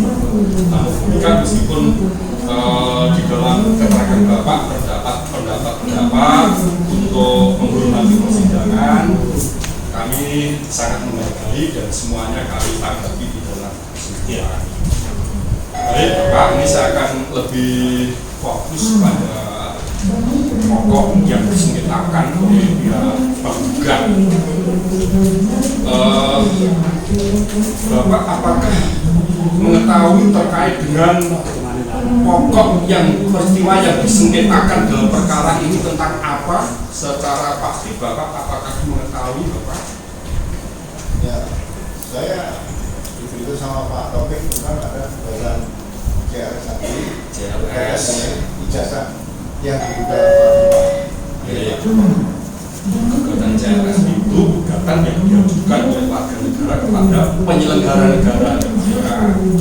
Yang Bapak ketahui, apakah Pak Jokowi setelah tidak lagi menjabat sebagai presiden, meskipun dalam nomenklatur disebut presiden ke-7 RI, dapat disebut sebagai pejabat Pak, atau penyelenggara negara gitu. Ini kaitan dengan CRS Bapak. Ini yang menarik ini kan ada proses yang dilakukan oleh penyelenggara negara. Saya lebih bagus penyelenggara negara itu kaitan dengan ijazah diduga palsu ini adalah KPU tadi yang perlu diproses lebih awal. Pertanyaannya saya ulang Bapak, pada saat ini atau pada saat gugatan ini diajukan dengan tidak lagi menjabat sebagai presiden, apakah Pak Jokowi juga dapat disebut sebagai pejabat publik atau penyelenggara negara itu? Saya rasa mungkin kalau disampaikan ke saya tidak bisa jawab itu. Baik, ya. Saya kembalikan pada Baik, terima kasih. Untuk selanjutnya terkait dengan peristiwa yang disengketakan oleh pihak penggugat, ini kan ada pihak-pihak yang ditarik sebagai subjek tergugat. Yang pertama adalah Pak Jokowi sendiri sebagai tergugat satu. Pak Jokowi ini ditarik sebagai pihak oleh karena sikapnya, oleh karena perbuatannya menolak atas permintaan TPUA untuk memperlihatkan ijazah. Yang ingin saya tanyakan, Bapak mengetahui apa itu TPUA, Pak? Tidak-tidaknya di dalam TPUA itu bagaimana mengenai susunan kepengurusannya? Apakah Bapak pernah memperhatikan anggaran dasar atau akta daripada organisasi tersebut, Bapak? saya belum pernah komunikasi dengan TPUA, cuma saya tahunya TPUA itu adalah singkatan dari tim ulama dan aktivis. Bapak secara pasti tidak mengetahui apakah TPUA tersebut terdapat anggaran dasar atau tidak, dan telah disahkan oleh Menteri Hukum atau belum, atau ya Pak, termasuk maksud dan tujuan dan kegiatan usaha untuk mencapai tujuan. Bapak mengetahui Bapak? TPUA? Ya. Saya kenal dengan beberapa pribadi, saya tidak mendalami tentang organisasi Tentang TPUA itu sendiri, maksud dan tujuannya apa, begitu juga langkah atau kegiatan untuk mewujudkan usaha itu seperti apa, Bapak tidak mengetahui. Terima kasih. Kemudian selanjutnya Bapak, selain gugatan itu ditujukan kepada Pak Jokowi oleh karena tindakannya tidak berkenan memperlihatkan ijazahnya berupa kopi kepada TPUA. Ini digugat pula pihak wakil rektor bidang Dikja, juga rektor. Nah, oleh karena rektor maupun wakil rektor waktu itu melalui konferensi pers dia menyatakan Bapak Jokowi adalah sebagai alumni UGM yang tercatat sebagai mahasiswa angkatan 80 dan telah lulus tahun 85 oleh karena memenuhi ketentuan akademik yang dipersyaratkan. Bapak mengetahui hal itu? Saya mendengar Bapak ya, mendengar. Lantas dengan adanya sikap UGM yang menyatakan bahwa Pak Jokowi sebagai alumni UGM ini dianggap tidak mendukung terhadap hasil penelitian Pak Roy Suryo, kemudian Dr. Viva juga oleh Resmond. Bapak mengetahui juga hal itu, Bapak? Ya, bagi saya ini kan debat yang tidak akan berakhir. Iya. Makanya sebaiknya saya sampaikan tadi bahwa iya, pasal 263 ayat 2 itu lebih tepat sebenarnya untuk menyelesaikan masalah ini tidak dari KPU saja, sehingga tidak perlu ada diskusi panjang lebar seperti ini. Itu masukan Bapak ya, masukan dan pendapat. Namun dalam hal ini Bapak kan diminta keterangan sebagai saksi fakta sehubungan dengan peristiwa yang dijadikan sebagai pokok sengketa oleh pihak tergugat dan perkara ini. Kemudian ada juga terguganya adalah Polri, Kepolisian Negara RI. Nah, mengapa Polri digugat? Ini terkait dengan tindakan yang dilakukan telah menghentikan penyidikan atas laporan yang disampaikan oleh Bapak IG Sujono ya, di Mabes Polri. Lantas di mana letak kesalahan Kapolri yang Bapak ketahui untuk menghentikan penyidikan terkait dengan laporan yang disampaikan atau pengaduan yang disampaikan oleh Egy Sujana ini, Bapak? Saya selama di Polri dulu sampai reformasi dulu, Polri serangan depan selalu dipimpin oleh perwira samapta. Perwira samapta ini seorang perwira berpangkat dengan 2 besar dan 1 besar. Aksen waktu itu, kalau sekarang tidak itu akap. Dia sudah punya kemampuan untuk menilai perkara ini pidana atau perdata. Atau itu bisa. Setelah diterima laporan itu sudah bisa jadi RP, bukan Dumas. Itu RP, laporan polisi. Laporan polisi itu akan disortir oleh reserse. Kalau pidana lanjut, kalau bukan masih ada perdata, misalnya 50 akan dilakukan setelah diterbitkan surat perintah dulu penyidikan, dilakukan tambahan penyelidikan. Penyelidikan ini tidak menyentuh pada objek, makanya ada polisi yang gondrong Pak itu. Nyamar ya. Nah, kalau misalnya itu nanti ternyata tidak ada pidananya, polisi punya kewenangan luar biasa oleh hukum acara pidana untuk memberikan kepastian hukum, terbitkan SP3, surat perintah penghentian penyidikan. Itu karya Kuhap itu sudah memberikan kewenangan luar biasa pada Polri. SP3 ini walaupun saya katakan belum 100% mendapat kepastian hukum, itu masih bisa digugat pra peradilan. Jadi tidak ada namanya zaman dulu SP2 lagi kemudian ada penyelidikan sendiri. Sehingga saya melihat Perkap nomor 6 tahun 2009 itu membingungkan bagi saya satu saat. Ini kasihan generasi muda Polri ke depan. Tidak Pak ya, maksudnya karena Perkap itu sendiri dibuat dalam rangka untuk melaksanakan hal-hal yang lebih teknis sebenarnya yaitu di dalam UHAM dan di dalam undang-undang tentang pembentukan peraturan perundangan Undang-Undang Nomor 12 Tahun 2011 itu pun diatur di dalam pasal 7 yang pada pokoknya bahwa peraturan yang dibuat oleh pejabat atau perintah peraturan yang lebih tinggi itu pun mengikat kemudian Baik. Tapi Tapi peraturan perkap itu jangan sampai bertentangan dengan hidupnya atau dasarnya, yaitu kuhap. Betul Bapak, jadi itu hal yang teknis. Namun ini kan nanti biar dijelaskan oleh ahli jika penggugat menghadirkan atau dari pihak tergugat. Demikian Bapak. Oke. Terus apakah Bapak mengetahui tentang apa sebetulnya yang menjadi tuntutan bagi penggugat dalam perkara ini atau hal-hal yang dimohon untuk diputus oleh majelis hakim? Bapak mengetahui? Saya tidak bisa mendahului yang mulia hakim. Maksudnya oleh penggugat ini oleh karena mengajukan gugatan selain terdapat adanya peristiwa yang disengketakan, terdapat pula adanya hal yang dimohon kepada majelis supaya diputuskan demikian. Apakah Bapak mengetahui hal itu? Sekali lagi saya tidak berani mendahului apa yang mereka bisa majelis hakim. Betul, ini belum diputus Bapak. Ini sebatas yang dimohon lainnya di dalam hukum acara itu dikenal istilahnya petitum. Nah, jadi apa yang dimohon oleh pihak penggugat Bapak mengetahui? Saya tidak berani terjebak dalam jawaban seperti ini. Baik.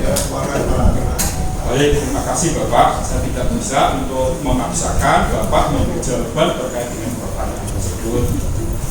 Bapak tidak bersedia untuk memberikan satu jawaban atas pertanyaan terkait dengan tuntutan yang diajukan oleh pihak penggugat. Ya.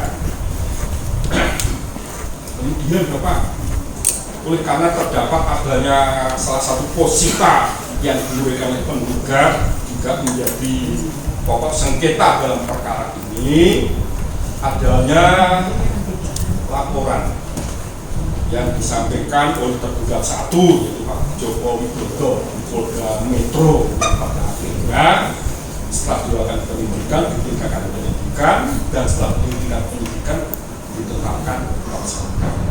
Pertanyaan saya, apakah Bapak mengetahui tentang prosedur yang selama ini dilakukan oleh penyidik Polri pada Polda Metro Jaya, Bapak, khususnya mengenai penyidikan terhadap laporan Pak Jokowi mengenai dugaan tidak pidana fitnah yang dilakukan oleh Pak Teddy Sujono dan kawan-kawan.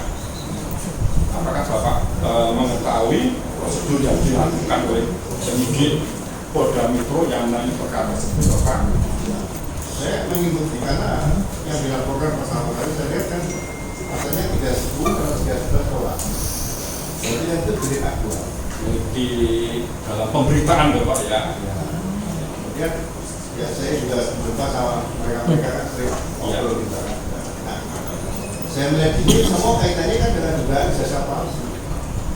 Jadi bukan penistaan yang tidak ada sebab akibat. Nah, seharusnya demi kepentingan negara dan bangsa ya persoalan pokoknya diselesaikan dulu, baru nanti persoalan selanjutnya. Kalau ini tidak dilaksanakan secara tuntas dari persoalan pokoknya, ya ini akan berlangsung bertahun-tahun seperti ini. Tapi terkait dengan jawaban yang telah disampaikan Bapak, apa yang dilaporkan oleh Pak Jokowi ini kan berawal dari laporan yang disampaikan oleh Teddy Sujono dan kawan-kawan dalam kapasitas sebagai ketua TPA di Mabes Polri. Nah, karena berdasarkan hasil penyelidikan yang dilakukan oleh penyidik dan atau penyidik Polri, ya tidak ditemukan adanya unsur pidana, maka itu dihentikan. Lantas apa yang salah yang dilakukan oleh penyidik atau penyidik terkait dengan penghentian penyidikan atas laporan yang disampaikan oleh Teddy Sujono di Mabes Polri, oleh karena dalam hasil penyidikan tersebut tidak terdapat adanya unsur pidana. Dalam pendapat silakan akurat saja. Silakan faktanya saja. Dalam pendapat. LP-nya tidak ada.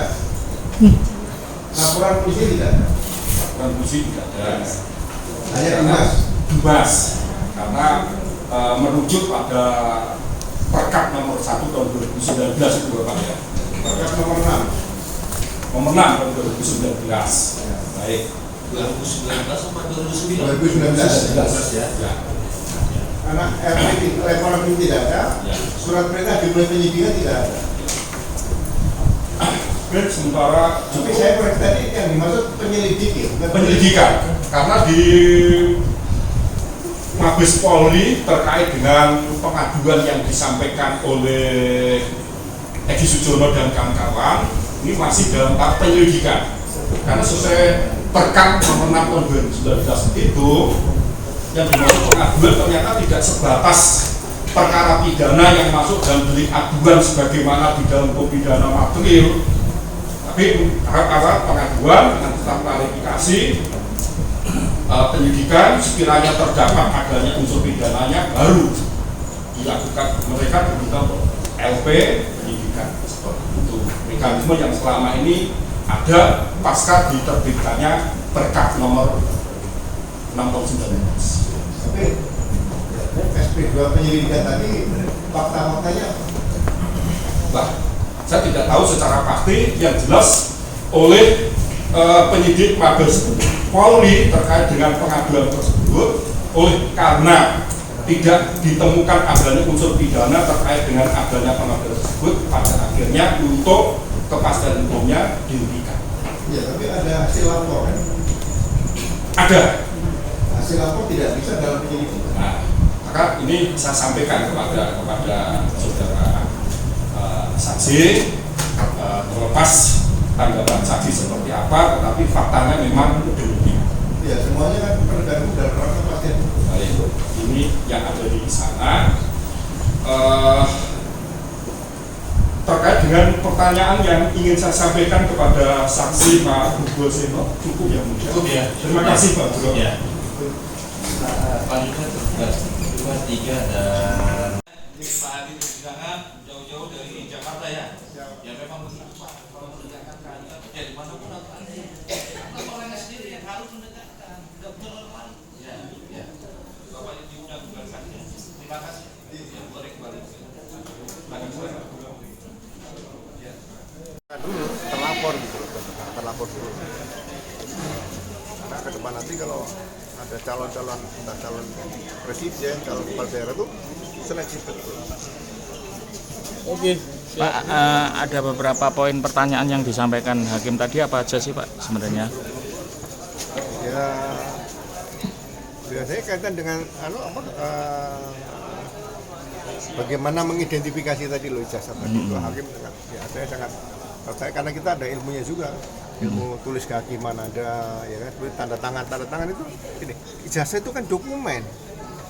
Jadi kalau dokumen itu di dalamnya banyak, ada tintanya, ada kertasnya, ternyata ada materinya. Materinya beda juga tadi. Tahun 85 ada materi 500, ada materi 100. Yang benar yang mana misalnya gitu kan? Saya baru lihat tadi situ kan. Jadi penyidik itu harus jeli seperti itu. Tanda tangan itu gak sulit tuh. Tarikan dan sebagainya. Ilmu tulis kehakiman kita dapatkan dulu tahun 7. Itu materinya sama. Lain tadi. Beda. 500 sama 1000 ya. 500.000 sama 100. 500 sama 500 100. sama 1000. Apakah bisa dikatakan otentik atau tidaknya sih, Jenderal? Kalau otentik itu kan sesuai dengan aslinya. Kalau dokumen seperti ijazah, sertifikat itu nggak ada yang identik. Identik itu tanda tangan. Mana ada uang palsu? Ini uang identik kan? Merek ada. Merek itu bukan pemalsuan merek, tapi kan ada persamaan yang pada ini. Makanya tidak boleh ditangani pidana biasa, bukan pemalsuan, tapi lewat pengadilannya ke mana yang terdaftar dan mana yang tidak terdaftar itu. Jadi persoalan di masyarakat ini soalnya harus mulai hukum itu. Mengenai foto Pak, Mengenai foto tadi dikatakan beda jauh dengan beda jauh. Saya ketemu Pak Jokowi pernah berhadapan dekat gitu, tapi begitu lihat foto kok beda seperti itu. Akhirnya saya lihat foto saya waktu SD, saya cari-cari sendiri nih. Oh ini mirip saya nih. SMP masih mirip, lebih mirip. SMA lebih mirip lagi ya. Udah gitu aja. bedanya apa saja Pak? Enggak ada kemiripannya sama sekali. Mata saya loh, nggak tahu kalau mata saya salah kan. Terkait dengan pembanding yang disampaikan tadi dari ijazah pembanding dari saksi yang pegang itu, apakah beda atau memang dari dulu memang semacam itu keluarnya dengan adanya materai itu? Loh, itu beda berapa bulan? Yang bulan mudanya materinya 500. Tapi yang diduga yang punya Pak Jokowi tadi materinya cuma 100. Loh, Tanggalnya beda. Tanggalnya bulannya beda. Yang satu kan 18 Mei 2085 ya. 19. Iya. Yang Jokowi Bulan 10 tadi. bulan 10 ya. Ya. 100 materinya. Oke, siap. Siap. Terima kasih. Terima kasih. Ya, selalu Bapak. Amin.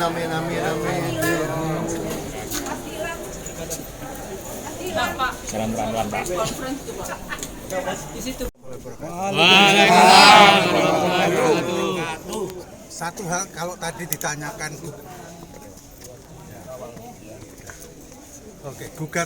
gugatan si LSI adalah satu, ingin membuktikan apakah ijazah yang dimuat oleh Dian Sandi itu asli atau palsu. Hari ini telah memperoleh jawabannya, apabila tidak ada saksi lain itu hari ini telah memperoleh jawabannya bahwa ternyata itu palsu. Karena apa? Karena apa? Satu adalah dibuktikan oleh apa yang dibawa oleh saksi Pak Rujito, mengatakan bahwa itu sangat berbeda dengan aslinya. Baik dari segi tekstur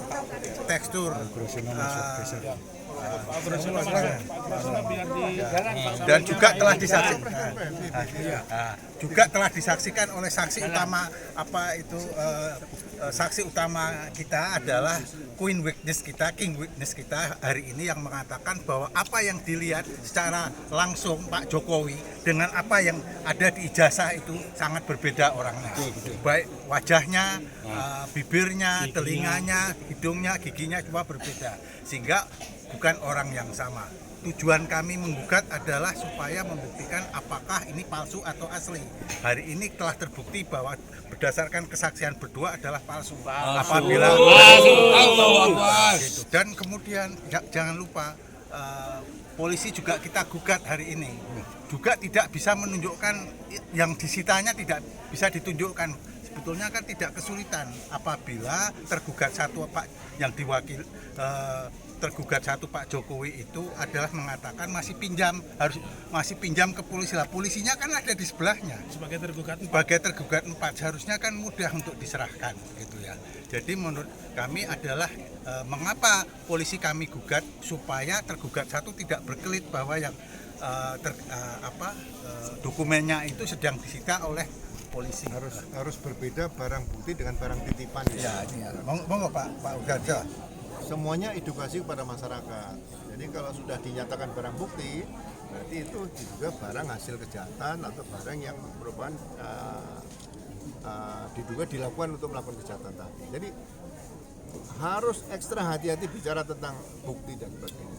Alat bukti, barang bukti gitu. Jadi sangat sensitif lah. Nanti kalau kita bilang itu barang bukan barang bukti, nanti orang tersinggung. Jadi, kalau barang bukti kan harus bilang penetapan pengadilan dulu sebelum disita seperti itu. Mudah-mudahan masyarakat Indonesia nanti lebih melek hukum bagi saya. Dua hal menarik yang saya sampaikan. Yang pertama keterangan Pak Ugroseno, Komjen Ugroseno, Purnawirawan, beliau long experience di dalam bidang penyidikan. Dua hal penting dari keterangan saksi kami, semuanya saksi fakta apa? Pertanyaan kami tadi, apakah pernah bertemu dengan seorang Jokowi? Beliau mengatakan pernah bertemu dan diundang. Dan beliau mengetahui pertama kali sebelum tim kuasa hukum tanya adalah dari media massa postingan Dian Sandi. Dan beliau akui Dian Sandi. Dan ketika kami tunjukkan ijazah asli maupun postingan Dian Sandi yang ternyata itu sama dengan yang ada di buku reuni, belum membenarkan bahwa itu seperti itu. Tetapi apakah itu Jokowi? Beliau tegas mengatakan keduanya itu bukan Joko Widodo. Yang kedua, kalau peradilan ini berjalan sebagaimana mestinya, saya mengatakan itu sekakmat dan sepakat dengan yang disampaikan oleh rekan kami Pak Wirawan Adnan bahwa pengadilan adalah tempat edukasi, pengadilan tempat benteng terakhir keadilan, dan kita membuktikan hari ini tempat menemukan kebenaran kalau itu ijazahnya 100% adalah palsu. Ya, jadi tidak ada. Terus yang ketiga ini yang sangat menarik. Kalau benar mereka itu mengatakan mendalihkan bahwa berkeberatan dengan gugatan kami, kenapa forum penting tentang pembuktian mereka tidak ambil? Polisi tergugat 4 yang notabene adalah menyita ijazah, kita saksikan sampai hari ini jangankan mengajukan bukti, bertanya pun tidak. Ya, oleh karenanya sesungguhnya kami sangat berterima kasih kepada orang-orang hebat. Pak Ugroseno itu orang hebat. Kemudian sahabat kami Pak Rujito, tidak mudah. Anda harus tahu Pak Rujito itu S2-nya di Australia bener. Australia bener. Asli. Dan beliau kalau Anda kenal namanya Buyung Nasution, beliau adalah MP, Managing Partner. Artinya partner yang aktif mengelola kantor Adnan Buyung Nasution.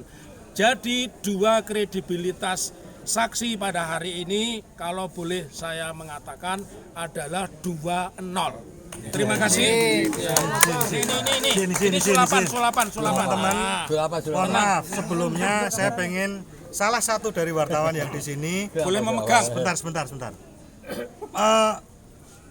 Dalam mode foto yang resolusinya tinggi. Ya, siapa yang ini akan itu? Seizin Pak Rujito sebagai ahli waris dari Pak Bambang. Ini kami tunjukkan kepada masyarakat Indonesia.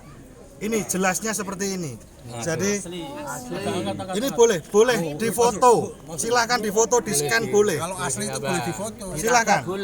Ini adalah kebanggaan dari Pak Bambang bahwa beliau sudah menempuh UGM. Ini di bawah sinar matahari, jadi jelas. Ojo ditutup-tutupi ya. Ke barat. Gini. Belakang itu. Dokumen belakangnya diturunin dulu. Boleh, dipegang boleh. Biar Pak Rujito yang menjelaskan. Pak Rujito, silakan. Gimana ceritanya? Jadi mohon maaf, di sini ada watermarknya. Kelihatan enggak di kamera? Kelihatan watermark. Kemudian ada emboss di sini. Emboss di sini. Di sini ada embossnya. Kemudian tolong diperhatikan. Tarikan dari garis-garis dari tanda tangan 2 orang ini, rektor dan dekan. Ini menurut kami meragukan. Karena tarikannya berbeda dengan apa yang diupload Dian Sandi. Kemudian ada namanya materai. Ini warnanya apa, wartawan? Mohon maaf, teman-teman media, warnanya apa? Merah atau oranye? Oranye kan? Oranye. Nah, ini nominalnya adalah Rp100, betul kan? Ini sesuai dengan Yang sana 500. sesuai sana 100 juga, tapi warnanya hijau. Ini 500 ini. 100, Pak. 100, Pak. 100. Nah, kemudian yang lain adalah selain tadi ada watermark, ada emboss, kemudian tanda tangan. Di sini ini adalah logo dari UGM. Nah, logo dari UGM karena ini umurnya sudah 40 tahun. Nah, di sini ada blobor. Ini ada tinta yang blobor karena tintanya ini kualitasnya berbeda. Nah, ini tembus di belakangnya seperti ini. Embosnya ini ada. Nah, ini dalam apa namanya cahaya seperti ini. Ini kelihatan.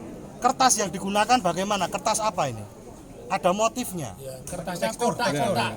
Ada motifnya kotak-kotak. Kotak-kotak. Jadi Mohon maaf. lebih susah embosnya. Ini embossnya jelas sekali di sini. Kalau di belakang ini adalah ijazah kehutanan tahun 85. Jokowi bulan November. Silakan dibandingkan, masyarakat silakan melihat ini. Apabila UGM mau membantah kalau ini ijazah palsu, ya silakan. Nanti kita buktikan melalui uji karbon dan lain sebagainya. Ini bisa dibuktikan semua. Monggo Mas Rujito silakan sampaikan pernyataan. Cukup ya. Izin. Sebentar. Ini juga ada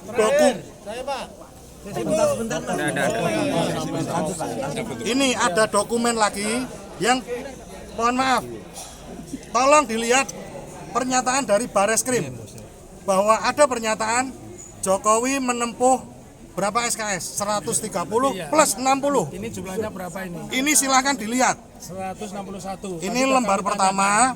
Ini silakan difoto. Bagi yang ada foto, yang punya foto ini, mohon maaf saya. Hati-hati loh, jadi pegang kalau itu rusak nanti udah ada di kita. Nah, gini. Jangan dibuka rusak. Ya, difoto silakan difoto. Oke. Sebaliknya. Dicicir sama yang tadi, Pak. Nih, Share aja bagi-bagi.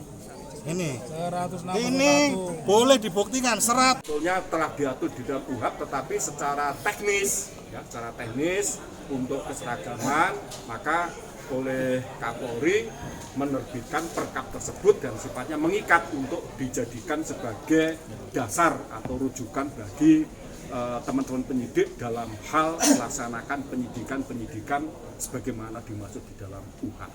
Intinya seperti itu. Dan meskipun apa yang disampaikan tadi lebih banyak pendapat, namun untuk menghormati ya persidangan, saya tidak ingin menyinggung perasaan Pak Ugro maupun pihak penggugat maupun kuasa hukumnya. Lebih baik kami sampaikan di dalam kesimpulan saja. Jadi jangan sampai dipersepsikan kami diam berarti bisa menerima, tidak demikian. Ya, terima kasih. Berarti tidak ada saksi yang akan disampaikan ke saudara penggugat atau tergugat di dalam persidangan nanti?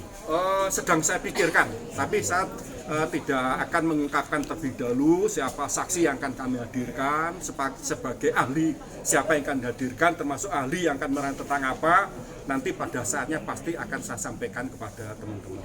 Terima kasih ya. Mengenai upaya menghadirkan untuk penyampaian sampai saat ini pula belum turun, maka tadi saya sampaikan kepada majelis di awal persidangan bahwa untuk saat ini kami belum bisa mengajukan bukti tambahan oleh karena masih menunggu sikap dari Polda Metro terkait dengan permohonan yang kami ajukan. Begitu ya.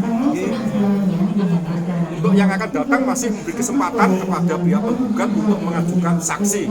Masih ada 2 orang memberi keterangan saksi fakta ya, bukan ahli. Terima kasih.